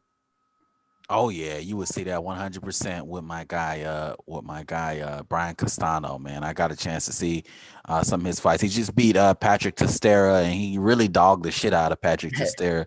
You know what I'm saying? Now is this just a good conversation piece, or is there talks going on? Because man, I would like to see that fight too. It's not necessarily. It's just a conversation piece because right now, everybody is talking about Crawford moving up to 154. He mentioned it in passing at one of those. I think he was at the Canelo fight, and somebody and him and Danny mentioned that he was going to 154, and Bud kind of was like, "Yeah, I might go to 154 too." So I mean, really, there's nothing like concrete of him saying he's gonna go to 154. But But I it's a go ahead. valuable option because you go to 154, he's not going to get the Charlo fight right off the bat. And You he know what I shouldn't take mean? that right off the bat either. Nah. He should take a few fights in between to get acclimated to the weight and you know what I mean, figure out what it is that he's trying to, you know what I mean, how comfortable he is at the weight, and then after that maybe take a Charlo fight. You know what I mean? You you know, King David, in a perfect world though, I'd love to see him fight Jermell Charlo for this reason because we seen Tony Harrison, who's not a heavy hitter, could box with Charlo, damn, and beat him one of those fights in some people's eyes, right? So if he could get in there with Jamel Charlo, like let's say that Spence fight never happens, he's talking 80-20 splits, shit like this. He gets in there with Jamel Charlo and potentially beats him, he'll smoke Earl Spence out. He'll smoke him right out. He'll have to fight him. Oh yeah. Oh yeah. It would make Earl look so bad if Bud went up to 154 and beat Charlo. Like that would make Earl Telling look you, bro. that would make Earl look horrible. And Charlo bang you out. But with a guy who can box like Terrence Crawford, all of a sudden that fight looks a lot more winnable from Terrence Crawford's point of view. Oh yeah, absolutely. Actually, man, to me, man, Charlo is really like a bigger Earl to me. Word. It's the same fighter. Man, I'm telling you, same fighter, same trainer too. And yeah, exactly. It's the same fighter. I'm not convinced that Earl Spence is a head and shoulders above Jermell or a lot of guys. I think he's very, very solid, very good. Man, the word basic wants to come out of my mouth sometimes. You just say straightforward, straight up and down. You know what I mean? That's how Floyd puts it, straight up and down with some of these dudes. No special effects. You know, they don't do anything too complicated. It's just really good with fundamentals, like Tim Duncan or something like that. You know what I mean? In basketball. Yeah, absolutely. Let's look at some of the chat. My boy Argenis Barber in the building. Argenis, shout out to you, my boy. I see you say Danny don't want Danny don't want that smoke, don't want that Bud smoke, but wants to fight Charlo. Is Danny really looking to fight Charlo? Danny ain't been hungry. Danny Garcia has not been hungry since he lost his belt. He really hasn't, man. And he always looks good. He's solid. He always looks all right. But in that Earl Spence fight, there were things he could have done to give himself a better chance to win. He was not down and out in that fight. He just didn't press the gas. He didn't go for it. He did not go for it. You absolutely right about that, man. Danny just don't have that extra gear that you got to go to. You know what I mean? Especially in them championship rounds in order to get that W. You know what I'm saying? Danny is just one of those dudes that's just happy with coasting, you know what I mean, his way through the fight. If he's losing, he's losing. He's not going to take no type of initiative to try to turn the tables. He's not going to take any real risks like that. You know what I'm saying? Well said. So that's my thing about Danny, you know. My boy Argentis says that's why Bud should at least go up to 154 pounds. That's exactly what we're talking about, my boy. That's what we're talking about. Crawford could stop Charlo body shots. I believe. Yo, that could happen, my guy. Danny didn't beat anyone at 147 pounds. He literally lost to everybody. He really did. I mean, they weren't terrible losses, but he lost to everybody. Every time he stepped up in competition, not everybody, you know what I mean? Not literally, but every time he stepped up to fight the highest level competition at 147 pounds, he came up short, you know what I'm saying? But you know, but again, Danny just doesn't have that extra gear, man. You got to be able to turn that motherfucker on when you losing. Like, I'm losing. I'm gonna try to win this bitch. And for Danny, he's just so stoic You know what I mean? He's just so comfortable just doing what he does. Sometimes you just see him in there with his dad screaming his head off like, yo, you need to do something. You need to do something. And he has no sense of urgency about the situation. You know what I mean? Well, taking chances can benefit you or it can hurt you. Had Danny took some chances, he could have hurt Earl Spence, but taking them chances also meant that he could have got caught. And he would rather make it 12 rounds, come out unscathed, and get that check. Yeah, but that's the problem with Danny. You know what I'm saying? That's the problem with him, because you're not going these top level people, you're not going to beat none of these top level people with that kind of mentality. You know what I mean? Because these top level guys are willing to die in the fucking ring. You're not going to beat them thinking you're just going to get out of there unscathed without taking no type of punishment. And Danny got a hell of a chin. So could you imagine like Danny letting his fucking hands go and letting his hands go? He would probably win a lot of those little firefights, you know what I mean, in exchanges with people. That's right. 100%. Yeah, but we'll, you know, I guess we'll see at 100. How do you think Danny does 154 pounds? Like, what do you think happens at 154? Who do you think he could beat? I'll start with that. Man, if I was being honest, I think Danny Garcia is at his weight. This is a 135, 140 pound champion who won a belt at welterweight, and I see Earl Spence being comfortable at 154. I see Terrence Crawford ability getting him wins at 154. I don't really know where Danny fits in at that 154 unless he fights the right guy. I'm talking maybe top 5 middleweights, 154 pounders. I don't know, man. I don't see it. My boy Argentus Barber says Danny is a top level at 140, not at 147, and most definitely not at 154 pounds. Danny would get put to sleep at 154. I can't argue with that, but I will say that I've never seen Danny like really like wobble a lot I've never seen him drop to his knees. Keith Thurman wobbled him, I think, like once or twice. But I've never seen Danny hurt to the point where he's gonna go down or anything like that. So he does have experience on his side, so he could fight a decent 154 pounder and hang. I think so. I think so too, and I think that his build, he's kind of a stocky dude. He seems like one of those dudes. I'm not sure what Danny's like blows up to, but he looks like one of those dudes that has to come down a lot. You know what I mean? He got to build a real big ass head and you know what I mean? This real stocky type of build. So I see him kind of having to like lose a lot of weight going into 147. So he might be more comfortable at 154. You never know. You know what I'm saying? I don't know that he just gets smoked out like that. One good conversation we can have is like lately I've been hearing a lot, like it's just been a thing for like the past like 2-3 years, is the A side, B side situation.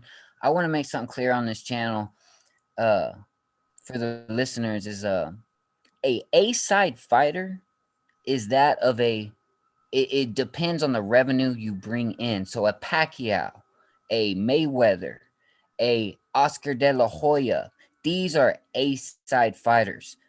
Right now, Earl Spence and Terrence Crawford, to me, is about, it might be a mega fight because it's a fan, the fans want this fight, but as far as views goes, you know, it might do a little bit better than when Sean Porter in his prime fought Keith Thurman in his prime. So what I'm saying is these guys are acting like superstars when there's a long way to go, to me. Like, for instance, like Floyd Mayweather had fought 3-4 difficult champions before he ever even got to De La Hoya. As far as Crawford and Spence goes, there's only about 2 guys on their whole resume, 2 real difficult championship quality opponents on both their resumes. And to me, neither of them have ever broke 1 million pay-per-views.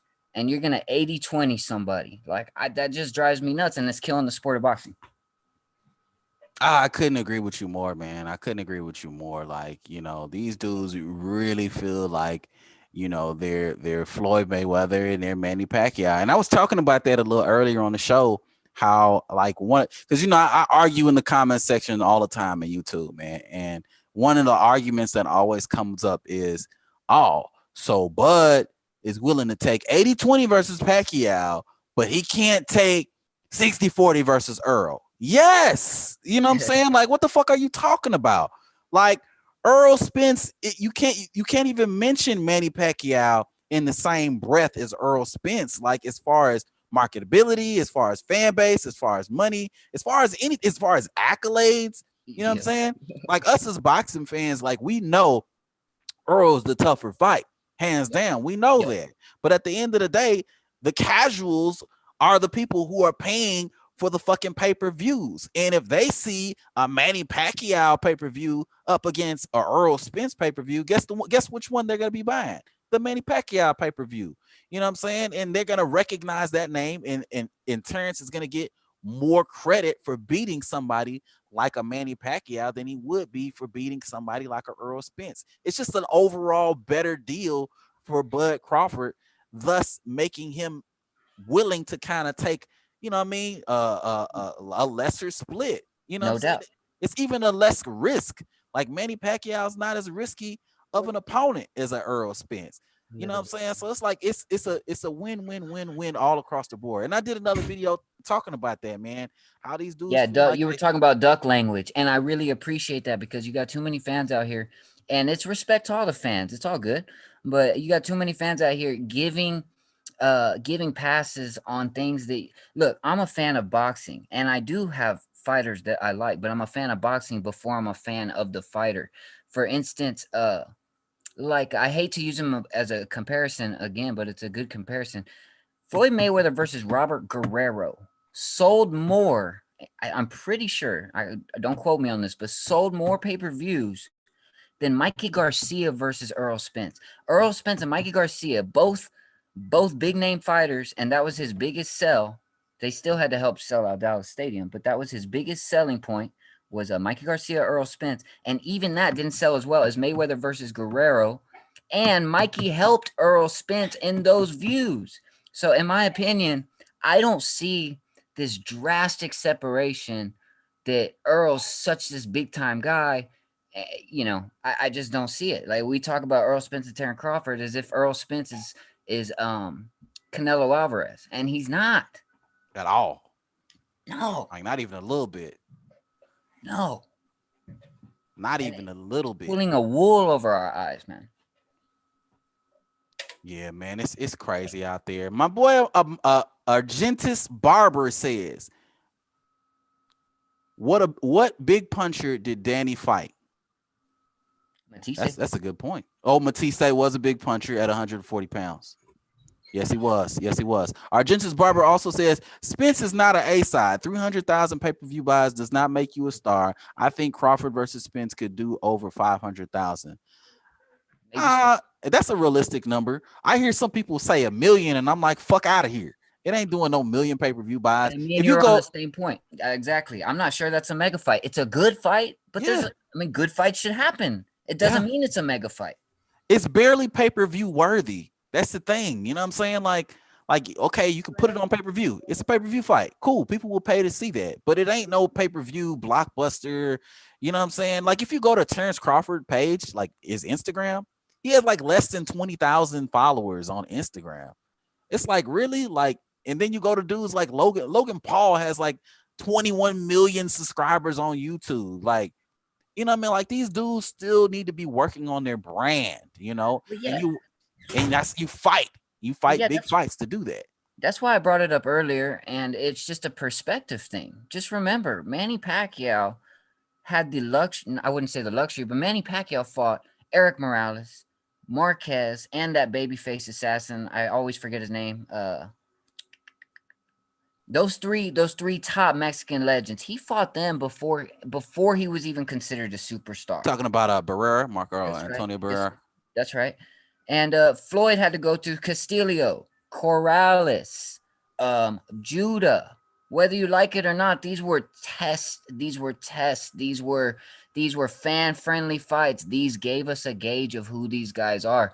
I love Earl Spence. Trust me, I like all these guys. But I'm gonna put him head and shoulders above Terrence Crawford because he fought a 135 pounder? No, can't do it. Now, but I do give him mad credit for the Kell Brook fight. But once again, Kell Brook was coming off that Triple G beating, like you know. And that was another thing I talked about earlier too. So like, yo, like I was arguing with this dude today. He was like, yo, so he beat Kell Brook. He had 2 broken eye sockets, and Terrence Crawford beat him. So you give Errol Spence credit for beating Kell Brook with 1 broken eye socket coming off of a loss, but you can't give Terrence Crawford credit for beating, you know what I'm saying, Kell Brook coming off of about 2 or 3 wins back to back with surgery on his eyes. You know what I'm saying? Like, how does that even work? You know what I mean? It's just a bunch of haters just coming out at me on some bullshit. You know what I mean? That's true too. And there's always questions. I mean, I'm full credit for Errol Spence, but Kell Brook won 5 straight rounds against him too. But full credit for Kell Brook. But when Crawford beat Khan and Kell Brook, he beat them within 5 rounds apiece. And sometimes if you don't have here's my thing. If you don't get the quality of opponent, then in the fans' eyes, right? You don't have the quality of opponent. So what are you supposed to do to a B level guy? You're supposed to beat him bad. So even when Crawford hasn't had high quality opponents, he beats them in a Mayweather type fashion or a dominant fashion, which is telling all in itself. A pretty boy Mayweather fashion, not a money Mayweather fashion. Word up. Yep. Just to make that clear. So, like, you know, the hate is real, though. You know what I'm saying? My boy Argentis Barber says, do you think Manny will turn down 40 million? I'll let you. Crawford. They say Bob Arum offered Manny Pacquiao or gave Manny Pacquiao the 40 million to fight Terrence Crawford. I would say no, but I have a hard time believing that 40 million was truly offered, because I thought that's what Manny wanted. I thought Manny threw out an offer. And if that's the case, then he met that offer. But I don't know.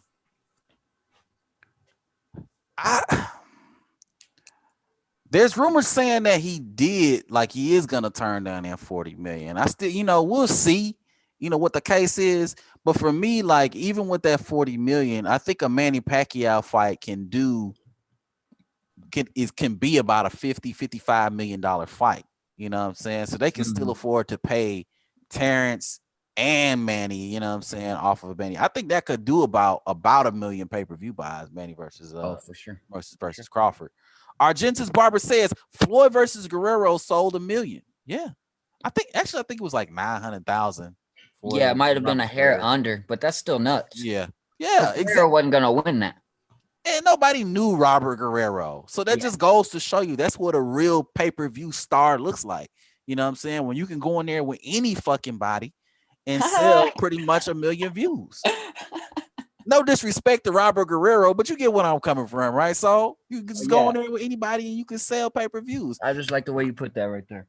Yeah, it's facts for real. My boy Knockout Boxing 86 TV is in the building. Shout out to you, my boy. Yes, sir. Spence ain't Pacquiao and he ain't Canelo. But you pick any one of his pay-per-views and compare it to Crawford, it does more than Crawford 2 pay-per-views combined. He's big enough to demand a side with Crawford.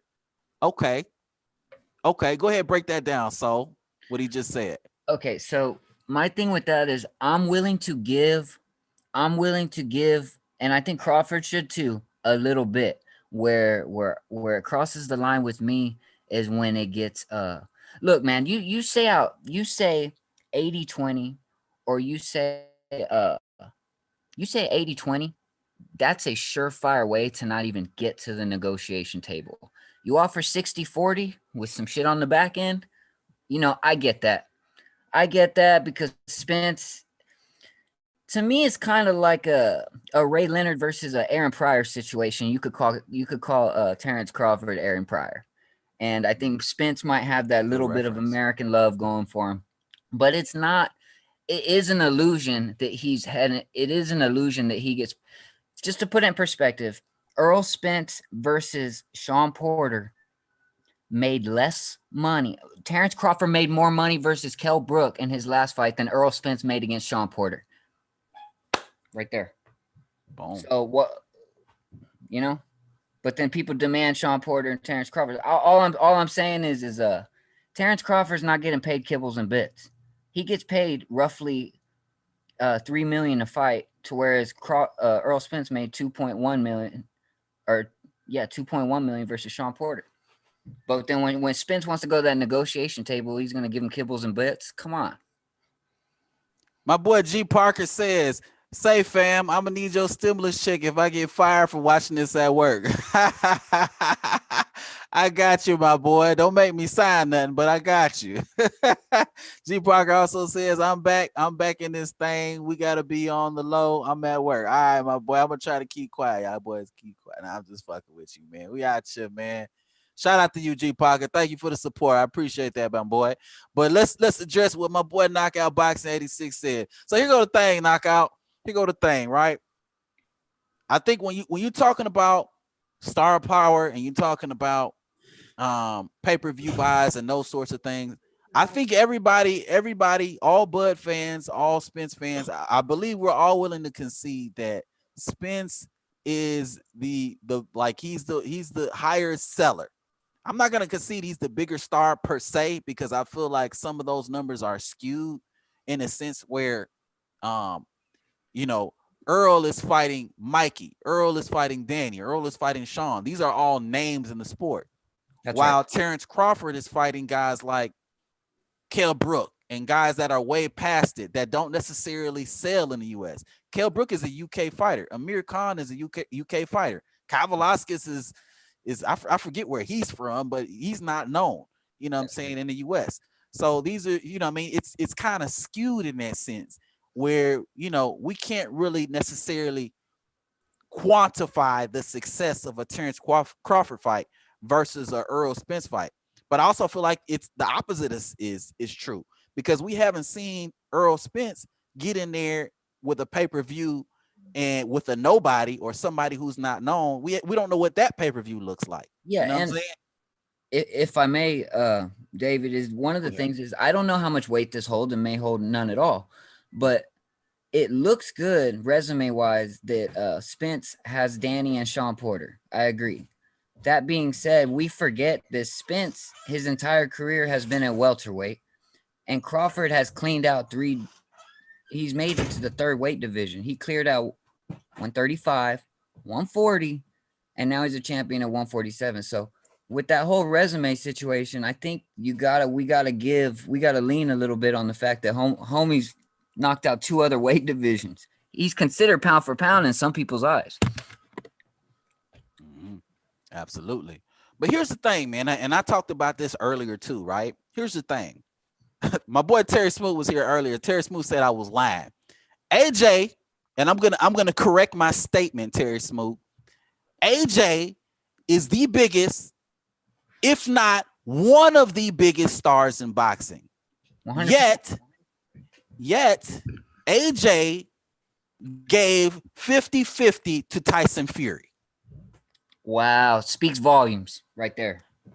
AJ gave 50%, 50-50 to Tyson Fury. Yet Earl it can't give 50-50 to Terrence Crawford. You know what I'm saying? So what does that say about Earl? What does that say about what the fuck is going on with this whole situation? You know what I'm saying? Maybe you don't really want that fight. He's PBC makes you comfortable. Yeah, absolutely. And that's the thing. That's what we alluding to. The fact that he don't want the fight at the end of the day. All 50-50 mean is both fighters need each other and they want to fight each other. That's all it really means. You know what I'm saying? Both fighters agree that, hey, man, this is an important fight for my career, which it is, and I'm willing to do what it takes in order to make the fight. AJ acknowledges that Tyson Fury is an important fight for his career. So despite being the much, much, much, much, much bigger star, he still conceded to the fact that he needed that Fury fight and was okay with the 50-50 split. Dang. You know what I'm saying? Dang, yo. Let's read some of these comments. Comments is popping off. Let's read some of these comments real quick. David, I'll be right back. Give me 2 minutes. Oh, yeah, no problem, my boy. Take your time, my boy. By the way, Knockout, man, if you want to jump on here, my boy, I can put that link. I already put it out there. You can jump on here with me. You know what I'm saying? We can continue this live if you like. You know what I'm saying? So I put it out there. You know what I mean? Hold on. Here go the link. Anybody want to jump on here? We on, you know what I'm saying? We in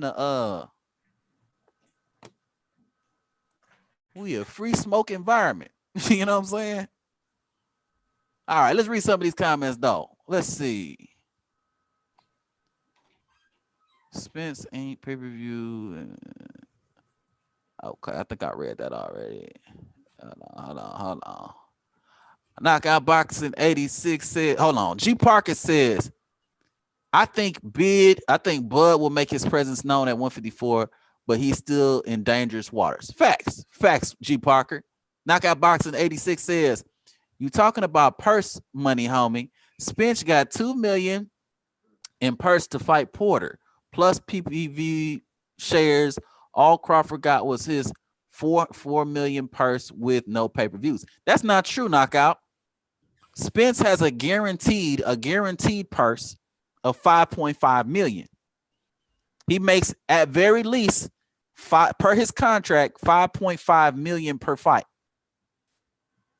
He makes 5.5 million per fight. And maybe some back end on top of that. You know what I'm saying? Knockout Boxing 86 says, we can't help if Crawford ain't fight nobody. Well, Argentus Barber says, Spence is not a PPV star. Stop the madness. What about that 45-45-10 split? Both get 45%. The winner get an additional 10%. The winner get 55% of the pie. I'm good with that. Yo, the arrangement that Fury and AJ have is 50-50 for this first fight. And whoever wins this first fight, the next fight is 60-40 for the winner. That makes a whole lot of sense. That is the arrangement for two fighters that want to fight each other. You know what I'm saying? Hey, I need you, you need me. Let's make this motherfucking fight 50-50. You know what I'm saying? We need each other. Earl needs Terrence Crawford. Terrence Crawford needs Earl Spence. That's all 50-50 means. And if AJ, one of the biggest stars, if not the biggest star in boxing, can give 50-50 to Tyson Fury, a guy with virtually no fucking fan base. Nobody gave a shit about Tyson Fury before he fought Deontay Wilder. Nobody cared. So for AJ to be able to give 50-50 to Tyson Fury, that speaks volumes to the situation. You know what I'm saying? Let's go through these comments some more though. Knockout Boxing 80. Oh, Argentus says, okay, I read that already. Knockout Boxing 86 says, Argentus. Ain't nobody agreeing to that, bro. 10% laying out. There's levels, too much room for corruption and already corrupt sport. So what you think gonna happen? Knockout 86? If they agree to 50-50 and the winner gets 60-40, or if they take 45-45 and the winner get the 10%, whoever win the fight. I mean, it's contract. It's a contract. You know, I mean, like Fury done taught us pretty much contracts don't mean shit. You know what I mean? I mean, it does mean shit because he's gonna have to pay out some money. You know what I'm saying? But at the end of the day, I mean, like, most contracts are agreed to, and if it's not agreed to, usually it's set in stone whatever the penalty will be for not honoring the contract. You know what I'm saying? My boy G Parker says in the motherfucking building, how much of this so-called ducking do you think is politics for these guys waiting on big venues to be open? That's a really good question. That's a really good question because we're always hearing from Bob Arum every maybe like month or so. He complains about the fact that because of COVID, he's not able to have fans. You know what I'm saying? I feel like that's probably more so for his business model may, you know, in order for him to profit, may be more so he needs fans to be there. Like maybe that was his profit, the live gate, like that was all him. That was how he profited. You know what I'm saying? And without the live gate, maybe he breaks even or maybe even loses a little bit of money. So that might be his thing. Yeah, I think that's why he had that beef with Terrence Crawford. It's not that Terrence Crawford's not really marketable as much as that Crawford Crawford has a set amount he wants to get, and it's hard during this virus because there's no butts in the seats. Absolutely, absolutely, absolutely. But I feel like that's based on his model. Like, I think his business model is like, okay, this is about how much the fight will generate. This is how about how much the live gate will generate.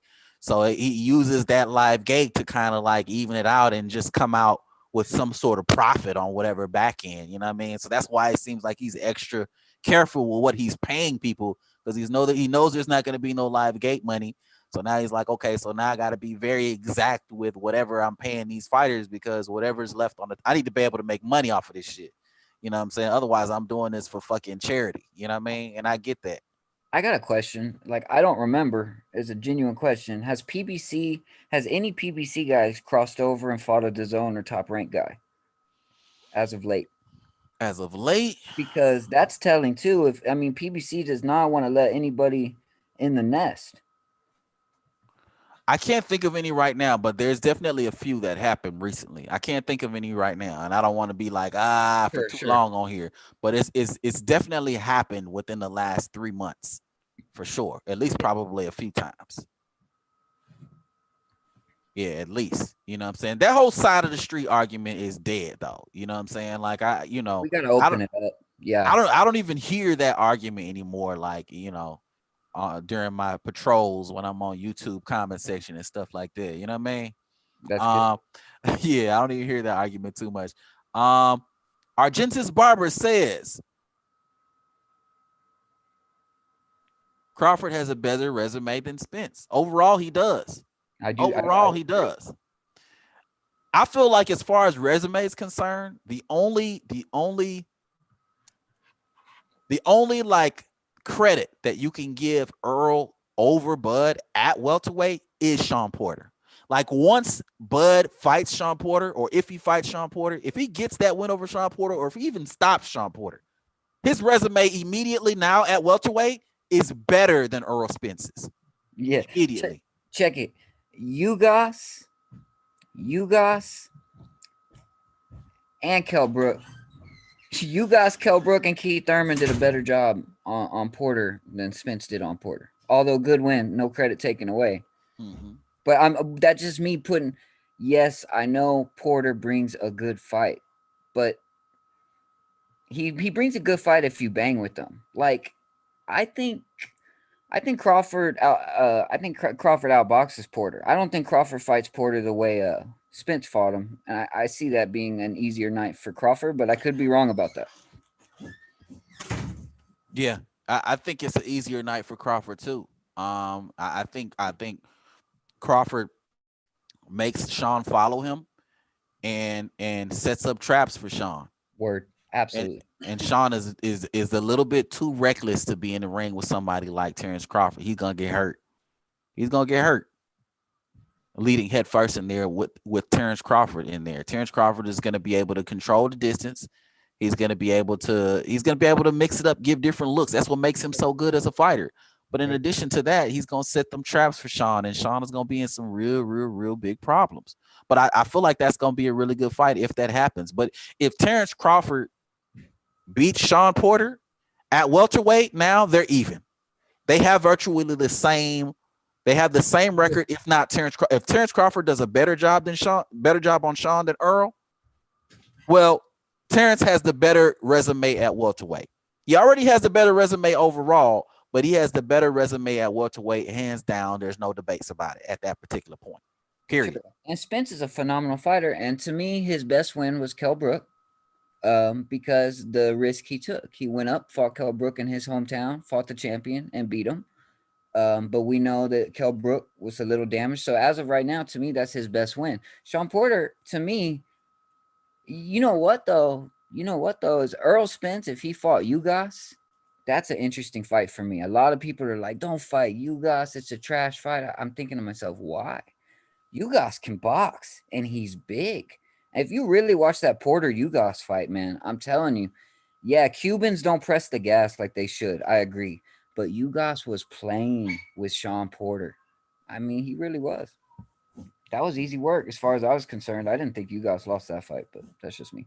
I think you won that fight, so I know you don't want to say it, but I say it. I think you guys won that fight versus Sean.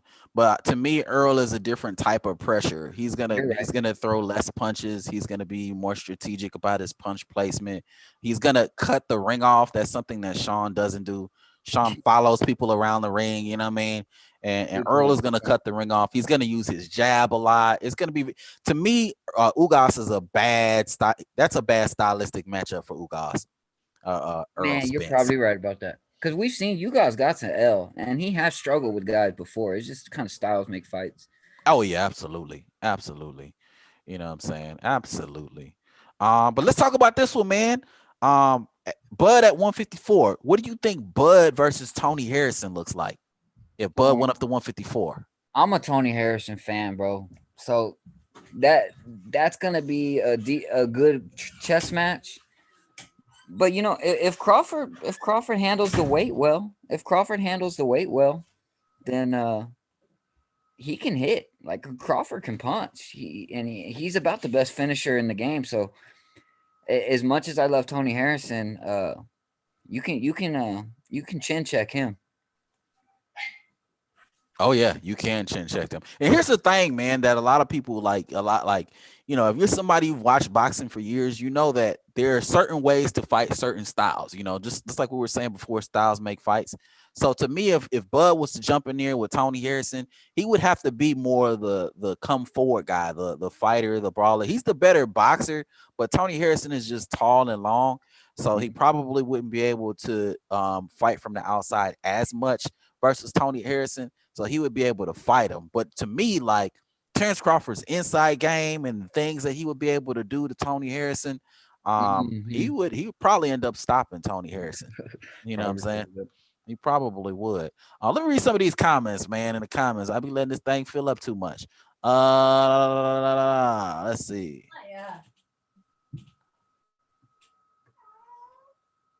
Hold on, bro. Let's see here. Hold on. Oh, there's a lot going on in this comment section. Comment section is lit, goddamn. Look at this shit. Mm. All right, hold on. Wait a second. I done missed a whole lot of shit, didn't I? Okay, my boy Knockout Boxing 86 says we're gonna set something up, bro. I can't right now though. Love the content. We going to cook some together soon, bro. Okay, I'm looking forward to it, my boy Knockout 86. I'm looking forward to some good boxing discussions. Some different perspectives and opinions and stuff like that. You know what I'm saying? I know you sound like you an Earl guy, so it should be real interesting when we do get that chance to chop it up. You know what I'm saying? About some good boxing shit, man. Hopefully you have me on your platform. We'll talk, man. We definitely gonna talk. G. Parker says Danny had been reduced to a stepping stone. God damn. Oh Lord. Is stepping stone now? I mean, he's not far from a gatekeeper at this particular point. He's really not. He's got to make Um, a move, man. He's got to make a move because the action at 150 at welterweight. I mean, I guess Keith Thurman could have his rematch. Sean Porter could go that route, but I mean, we've kind of seen it. I think if you're Keith Thurman or if you're Sean Porter, like you're not really interested in the Danny fight. What's I the think game? exactly. I think if you're Danny, if you stay at 147, the only thing you could hope to do is maybe fight some of those up and coming guys like Boots Ennis or Virgil Ortiz. But I doubt somebody like Danny would be willing to do something like that. So outside of that, his move to 154 is probably the best move. I would like it better if he went down to 147. But if you can't get one, if you not 147, I'm sorry, 140. But if you can't do 140, I guess 154 is the move. At least if you lose up there, then you can say, well, I'm not big enough for the weight or I'm too small. At least you kind of have a built-in kind of excuse if shit don't go the way you want it to go. But if he stays at 147, the top guys have no reason to fight him. He doesn't have a belt. He's pretty That's right. much lost to all those guys. So he'd end up having to fight one of those up and coming guys. And that's rock bottom. If you lose to Boots Ennis or you lose to Virgil Ortiz, man, yeah, you might as well hang it up after that. You're The top officially guys, a they're at that gatekeeper. they're at that pivotal point where every fight's a risk, but you want to fight somebody and gain something from it. Spence could go ahead and fight Keith Thurman, but he's beltless. and it would look good, but there's a risk there. I mean, so you got to play it smart. I get it, you know. Definitely do. You definitely do. 100%. I'm not against that at all. You know what I mean? But it gets complicated. Everything is kind of case by case. You know what I'm saying? Who do you Um, got in Joshua Fury? Who do you got? we definitely gonna talk about that. I think AJ wins that fight. I think AJ. Man, that's badass. Do you go for it? You think AJ on that one? That's cool. Yeah, Yeah. Who you got in that one? I'm sort of with you. I'll tell you this. I think there's an attitude that there's an attitude that Tyson Fury's the better guy. He blew past Wilder. I think people are drastically underestimating AJ. AJ's got a better resume than both of them. He's active. He fights his mandatories. You're talking you're talking a lot of good heavyweights on Joshua's record. And yeah, he did lose to Ortiz. Ortiz. Uh, um, what's his name? Andy Ruiz. There we go. Ruiz. He did lose to Ruiz, but Ruiz caught him off guard, and Joshua came back and put an end to it. So he's right back on track. And there is a question whether or not Joshua is being a little timid. I don't go with that. I think he's just getting a little smarter. That's what I think. I don't think it's a matter of him being more timid. He's a big guy. He knows what he can do. I think he's just being a little smarter. If anything, that helped out his career. That's crazy to say, but he's young. I think so too. I think definitely if you're Tyson Fury, you're not gonna be able to fight AJ the same way you fought Wilder in that second fight. It's just not gonna happen. You know what I'm saying? If he comes with that same game plan, he probably gets knocked out because AJ can fight off of his back foot. He can fight going side to side. You know what I'm saying? He's just more complete of a boxer than somebody like a Wilder or even Fury for that matter.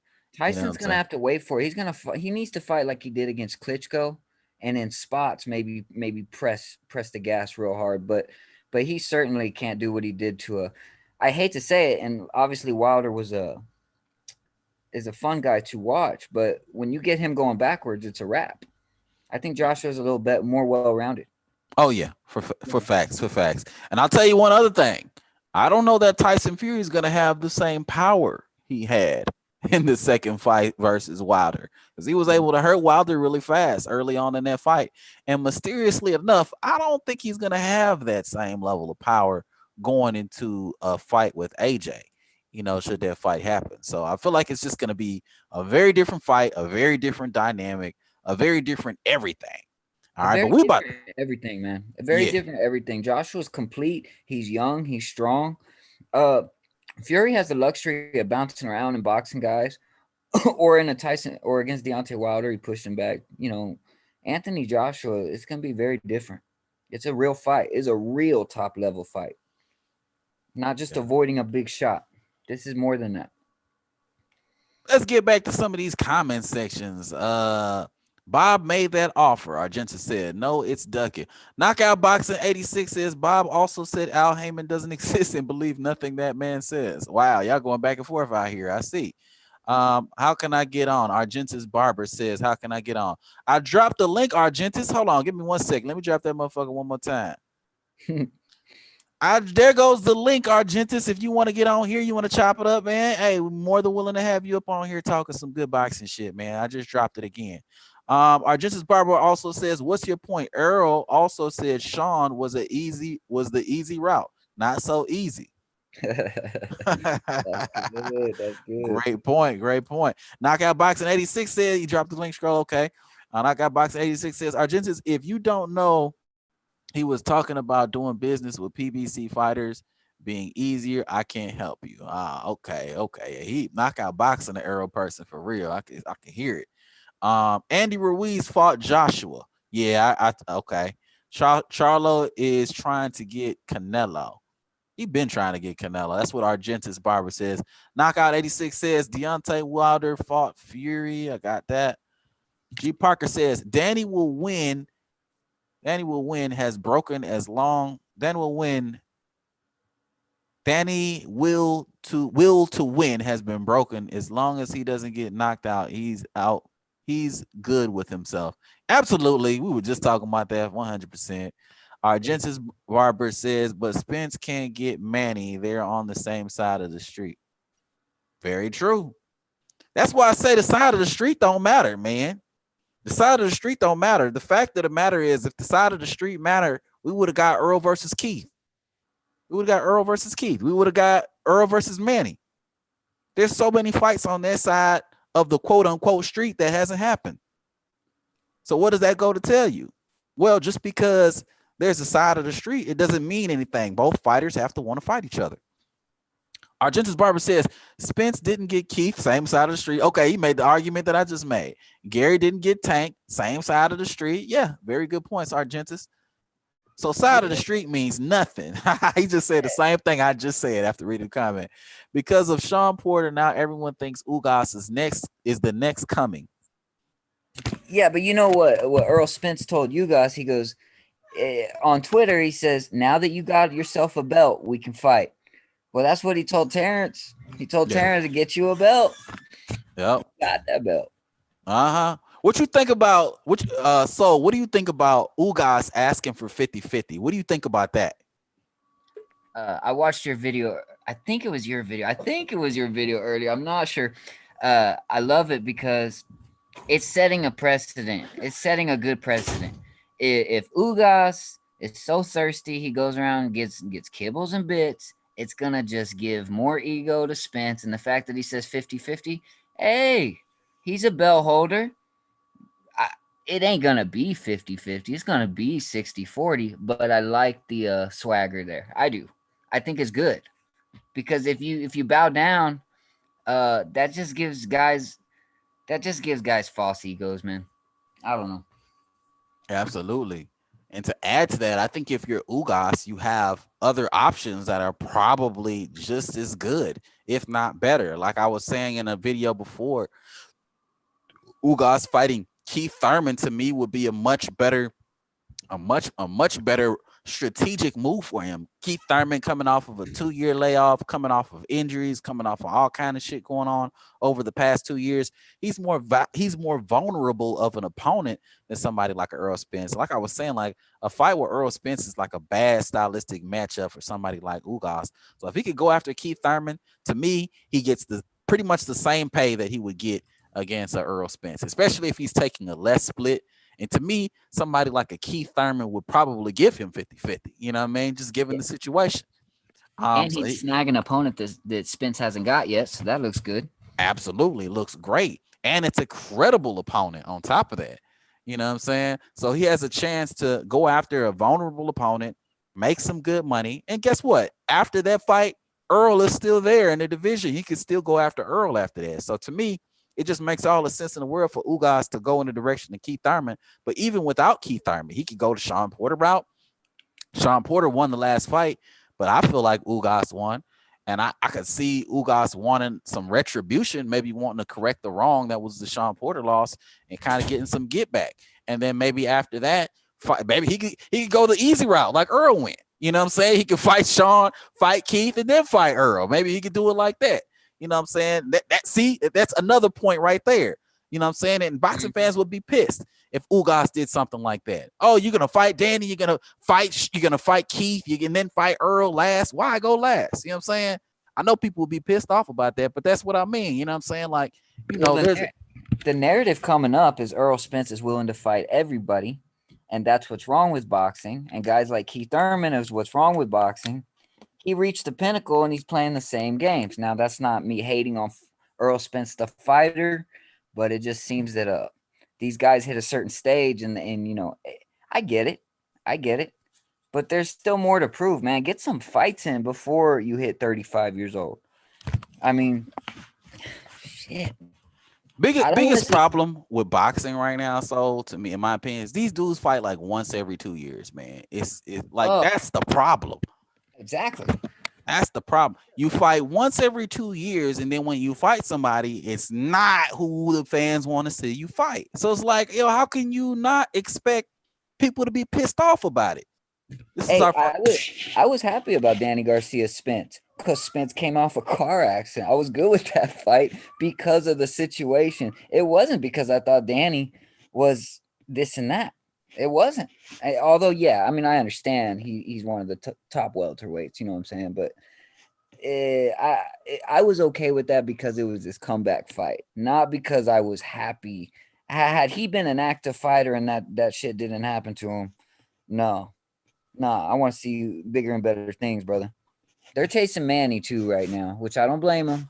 Try to get Manny before he's out the door. But if that's not going to happen, we need big fights. And that's what's cool about this channel is we're not giving a pass on that because I don't want the next 5 years, man, of boxing to be this accepted.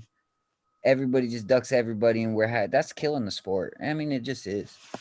It really fucking is, man. Absolutely. But here's the thing about what you just said, though. Like, right? Um, say what you said one more time. Say what you just said. The last part of what you said. Well, like I I had a said, thought and I just lost it. Like, well, fuck. I'm scrambling up my shit, but like I said, I think I was okay with Spence fighting Danny because it was his comeback fight. I did not that would not have been the fight that I picked for him. Boom, boom, boom. Let me cook from there. Let me cook from right there. Okay. So the thing about the Danny fight, right? And you said that it was a comeback fight for him, right? But the thing about it is Earl had planned to fight Danny all along.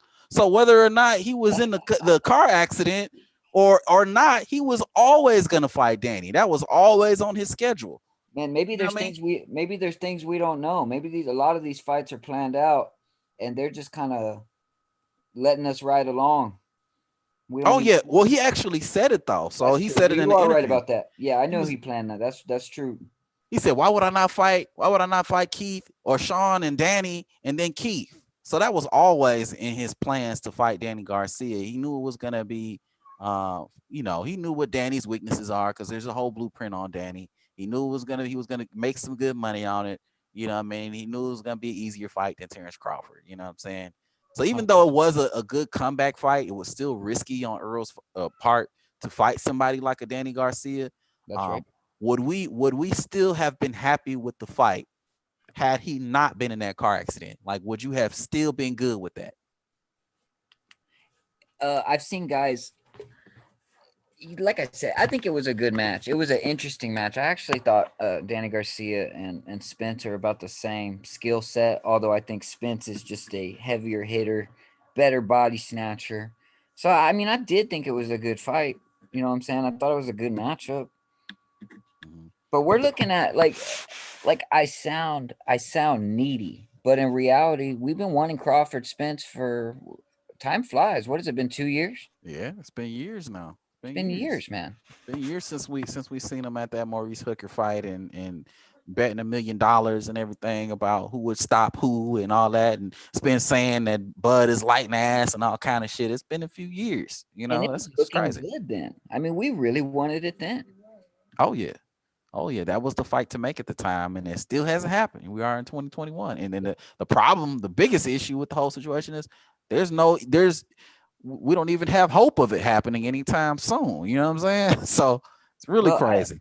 We're giving Spence a hard time, but I think that the attitude is that we know that Crawford's willing to make that fight. We know that Crawford wants that fight, right?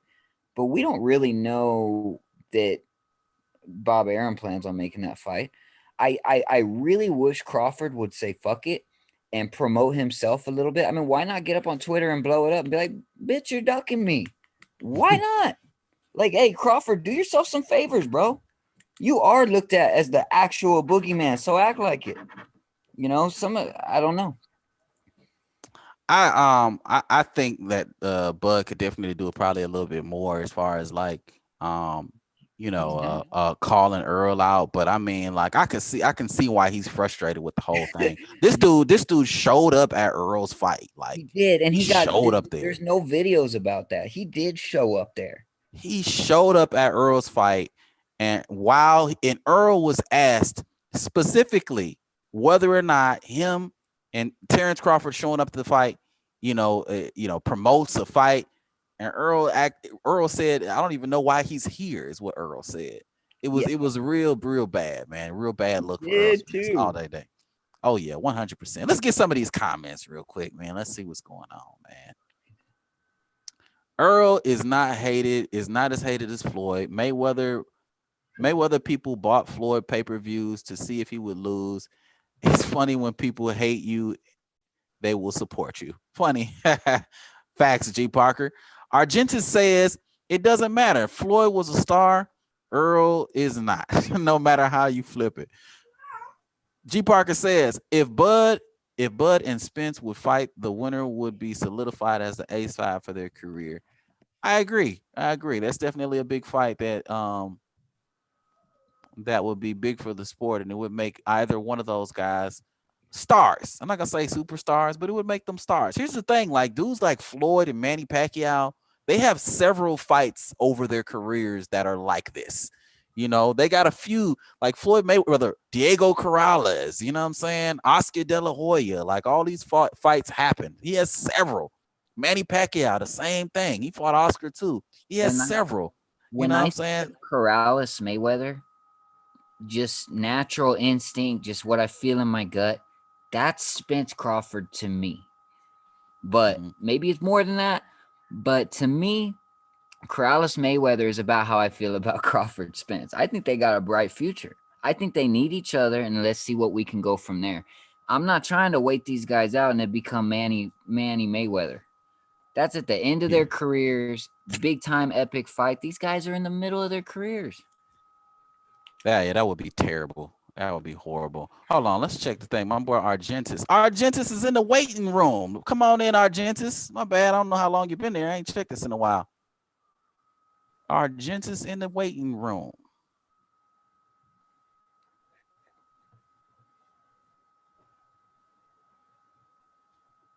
Okay, while we're waiting on him to get in there, let's continue to cook. Let's continue to cook. Let's see here.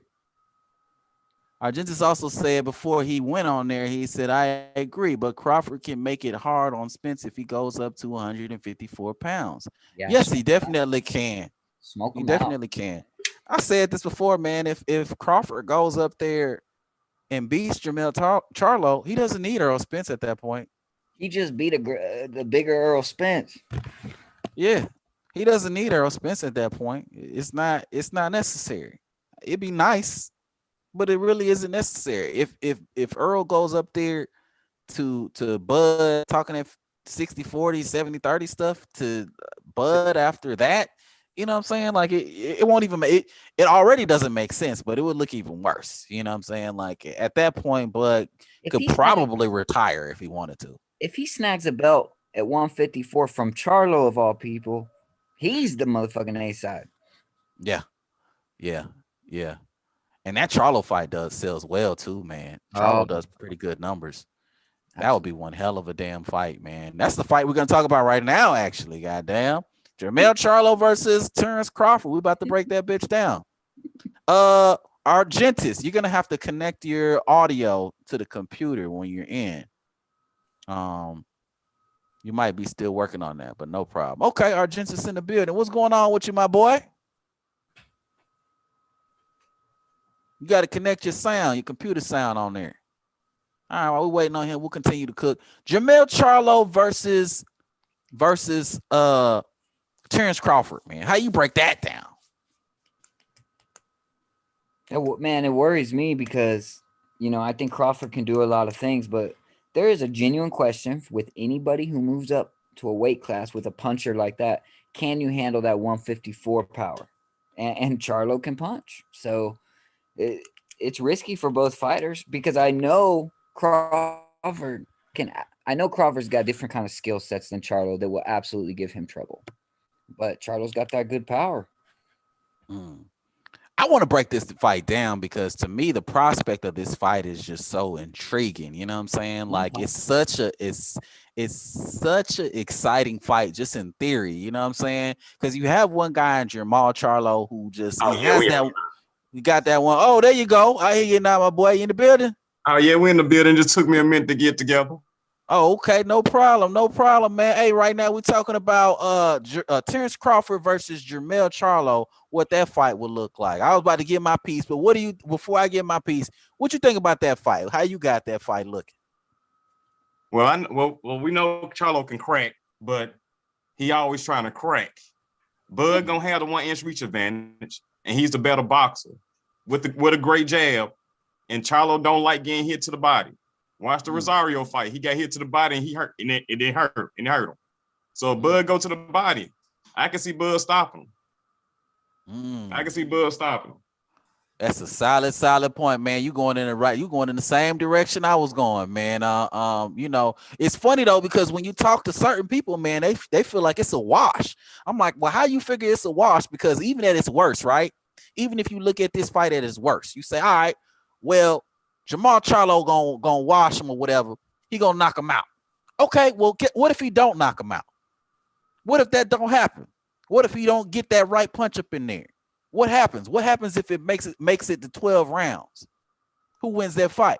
Who has the better shot of winning a 12-round unanimous decision? When you put when you put it like that, going 12 rounds with Crawford, I don't see a lot of guys beating Crawford going to all 12 when you put it like that. Yeah, man, it's like that, you know what I'm saying? Because, you know, Crawford is going to be the busier fighter. He's going to be the fighter that's going to be landing the cleaner shots. If Jermell Charlo can't knock him out, if he can't do that, it's going to be very tough for him to legitimately win a 12-round unanimous decision. Well, I got a question about Charlo knocking him out, because if we were to Tony Harris fight, Tony Harris was giving him their work. Tony Harris was winning the fight until he got cocky and put his hands down and got caught. Now, I'm not saying Bud can't get caught. We all seen Bud get hit, but Charlo telegraphs all his punches. Yes, he does. I think Bud will get him up out of there. Yeah, I don't think I don't even think Charlo gonna make it 12 for Bud, because Bud. When does you seen Bud get gassed? Never. That dude always in tip top shape. Oh yeah, and I agree with you. Outside of Harrison, who have you seen Charlo fight that was at his level, that was a problem for him? You know what I mean? But we act like Charlo a world-class fighter, though. Now, the big Charlo's a world-class fighter. We talking about the little Charlo. Yeah. He's decent, but we're not going to act like he's a killer, because Tony Harrison beat him the first time, outboxed him. If it wasn't for the knockout, once again, if it wasn't for that knockout, Tony Harrison was dominating him. Yeah, he was. Oh, yeah, facts, man. Hey, those is facts right there, man. I agree with you 155%, bro.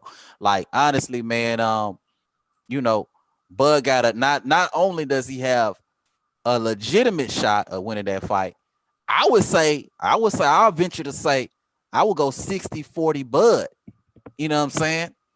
Because there's always that possibility that, and not talking about money, we're talking about like the odds of them winning the fight. Right. I would absolutely. There's always that puncher's chance for Jermell, but if you don't land that punch, Bud is winning that fight. If the fight goes into the later rounds, I think Bud is winning that fight too. I put more stock on Charlo if he had different kind of opponents on his resume. I mean, he got in there with one crafty guy with the glass jaw, who I love. I love Tony Harrison. He's very crafty, very good boxer, but he got a glass jaw. That's the most intriguing fight to date that I remember him in. He was fighting that one dude, but he got him out of there. He punched him like kind of in the neck, the back of the ear. That could have been it. Is that Lubin, I think? Okay. That could have been something. Lubin don't count. That don't count. And I said Lubin don't count. Yeah. Yeah, exactly. Like I said, Charlo not a world class. I mean, don't get me wrong, he's a good fighter at 54, but let's not pretend he's a world class fighter. Now, like you said, he got in there with Tony Harrison, who was probably Tony Harrison one of the better boxers at 54, and Tony Harrison was dominating. There's no question about it. He was dominating until like I said, he got cocky, want to smile, and Charlo hit him with that ooh-wee. And hold on, it got a thing too. This not to say too, like, the thing about it is, it ain't like we feel like Bud should just move up and then fight Charlo in his next fights. He need to get up there at 154, maybe have a few fights, you know what I'm saying, get acclimated to the weight. But after that, he beats Charlo to me. You know what I'm saying? I think he needs to go up there and activate because he's a WBO. If he drops his WBO title, he can become the number one mandatory for the WBO at 54. Now that could be his tune-up fight, and then jumping to Charlo. I mean, because he spent 3 years at welterweight doing nothing. Bud, 34 years old. Yeah, he ain't got much time. I think he should take another fight before he get in there with Charlo. You said two before maybe Charlo? Two before Charlo, just two. I think he just need one. But one. Hey, yeah. Bud that dude. He is. He really is. He really is. I don't know why people don't see it. He's that dude. He really, really is, man. It's just a lot of hate, man, in the air. You know, people just ride real hard with Earl Spence. I think just maybe he more relatable as far as shit go. Yeah. So they just ride real hard with Earl, which I like Earl. You know what I'm saying? You know, as far as a fighter is concerned, I like Earl's skills.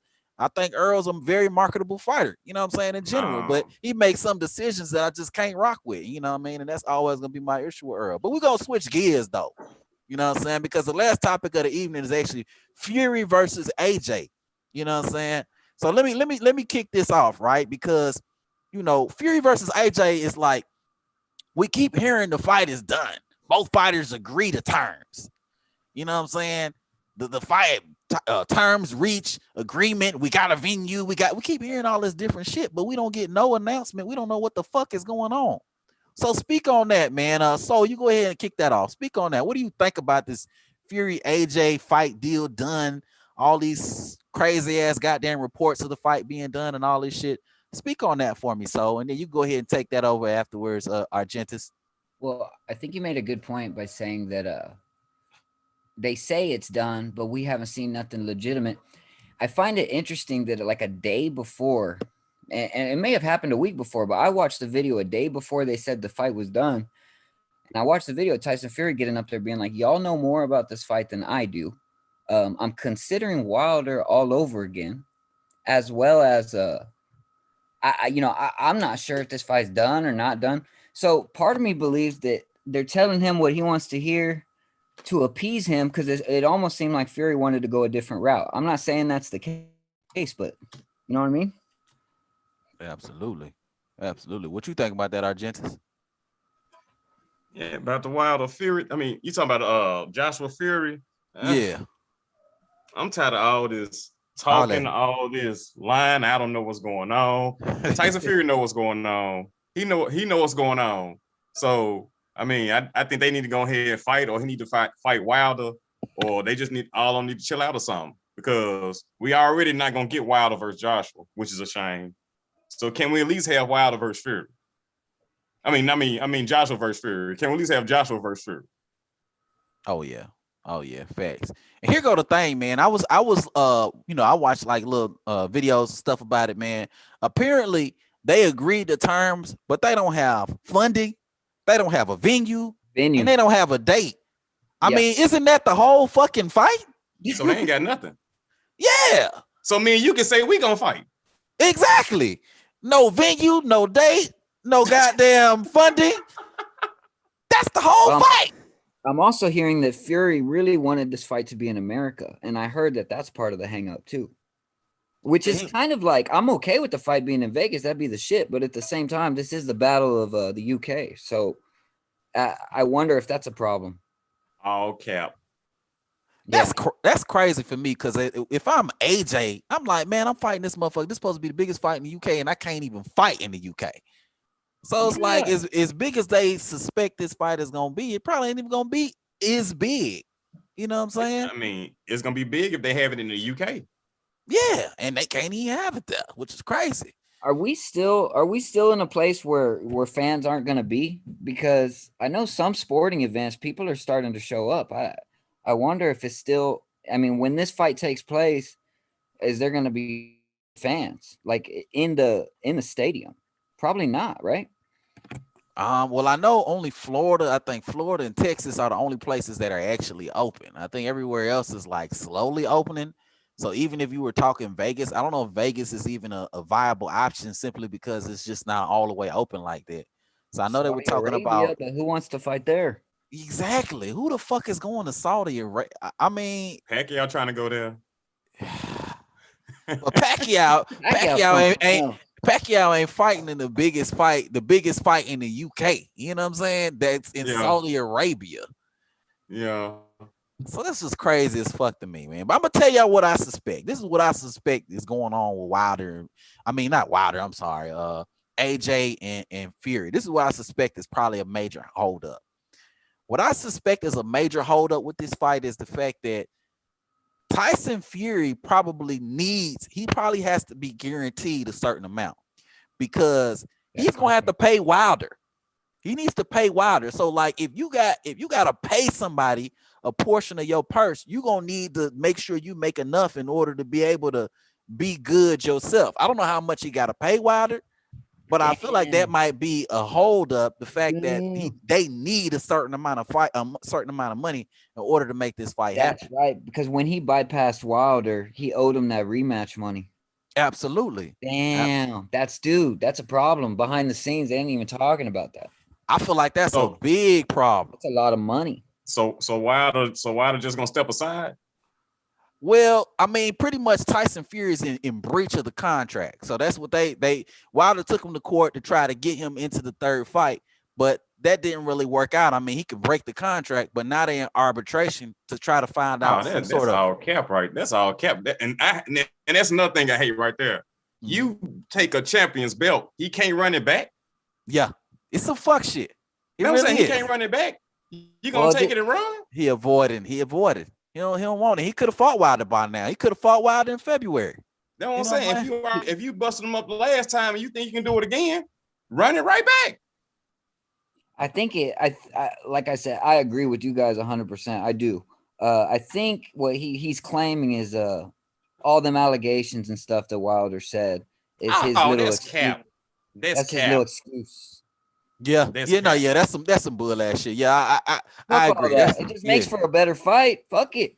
Yeah. That's what I'm saying. Because if you were Fury and you think he lying on you, why don't you give him the ring and beat him up for lying on you? Exactly. That's some bullshit. And that's the thing I be beat you up again. Yeah, like, oh, he hurt my feelings. I don't want to fight him. Get paid for it. That's some backwards ass goddamn shit. See, that's what I'm saying. They moving like females. Like Devin Haney, I don't think Lomo deserves a shot. I don't want to fight him. Yeah, hold man. Up, bro. Hold up. Devin, you duck me. Yeah. You duck me. Okay, let me beat you up for ducking me. Let me just go and put these hands and feet on you. And that's how that go. Same thing with Earl and Keith. Earl talking about you don't want to fight Keith because that's what I'm saying. Really, fight that man. Like, get that out the way, man. You should want to get that dude in the ring ASAP just to punish him. There's a legitimate urgency to want to see Wilder Fury again. I don't care what nobody says. People want to see that third fight. They do. Yeah, man. That third fight is more than necessary, man. It's too much surrounding that fight for it not to happen. But here go. But I really suspect that's the problem. They trying to come up with what is it, $100 and something million to pay these dudes. Well, AJ probably would be willing to take less money. But Fury probably ain't trying to take less money because he know he gotta come off some of that for Wilder. So he like, well, I need this, you know what I'm saying, in order to be able to, like, you know what I'm saying, be good off of this fight. But I can't because I gotta shell off this off the top in order to pay Wilder. So you know what I mean, it's just definitely a lot going on. And then I think AJ got a mandatory IBF mandatory, if I'm not mistaken.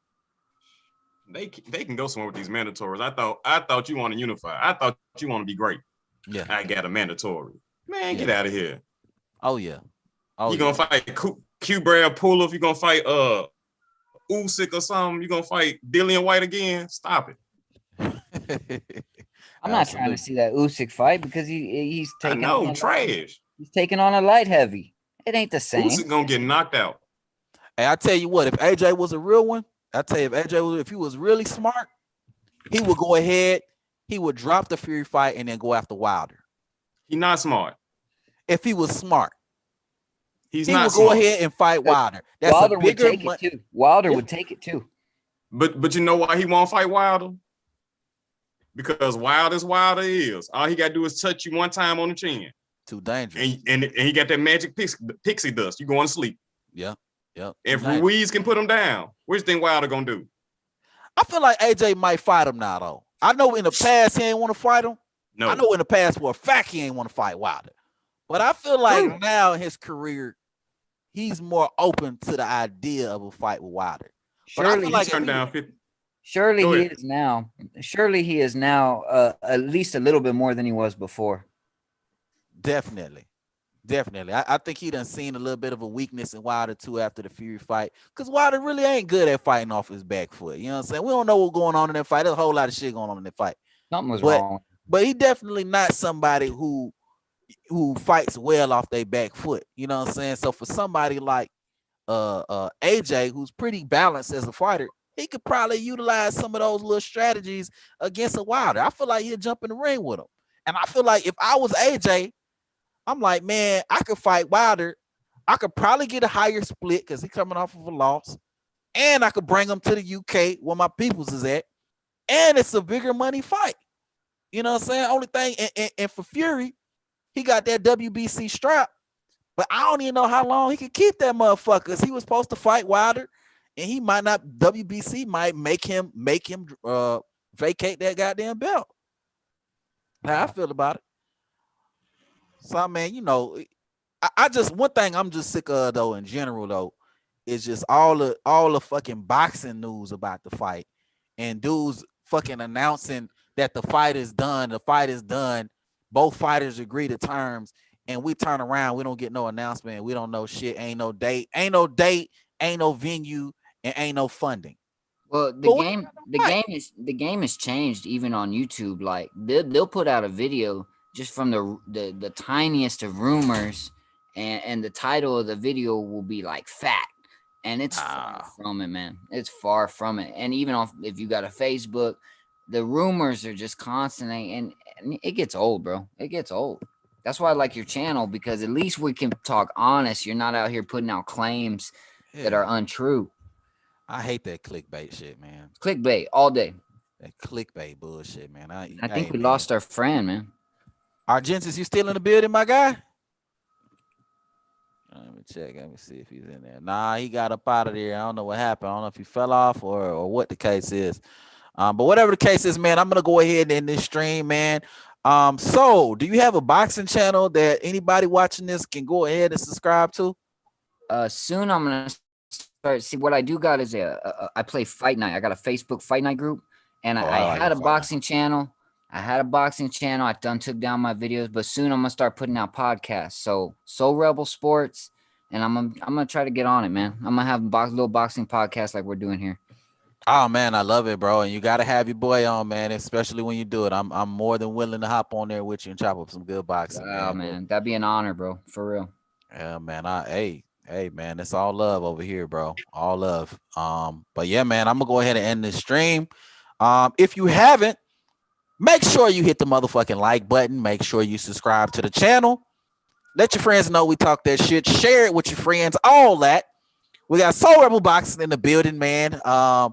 Thank you for coming by, man. I appreciate you, my guy. We was some good boxing talk. I hope you'll join me again on Friday, late night boxing talk. I'll be on there every Tuesday, every Friday.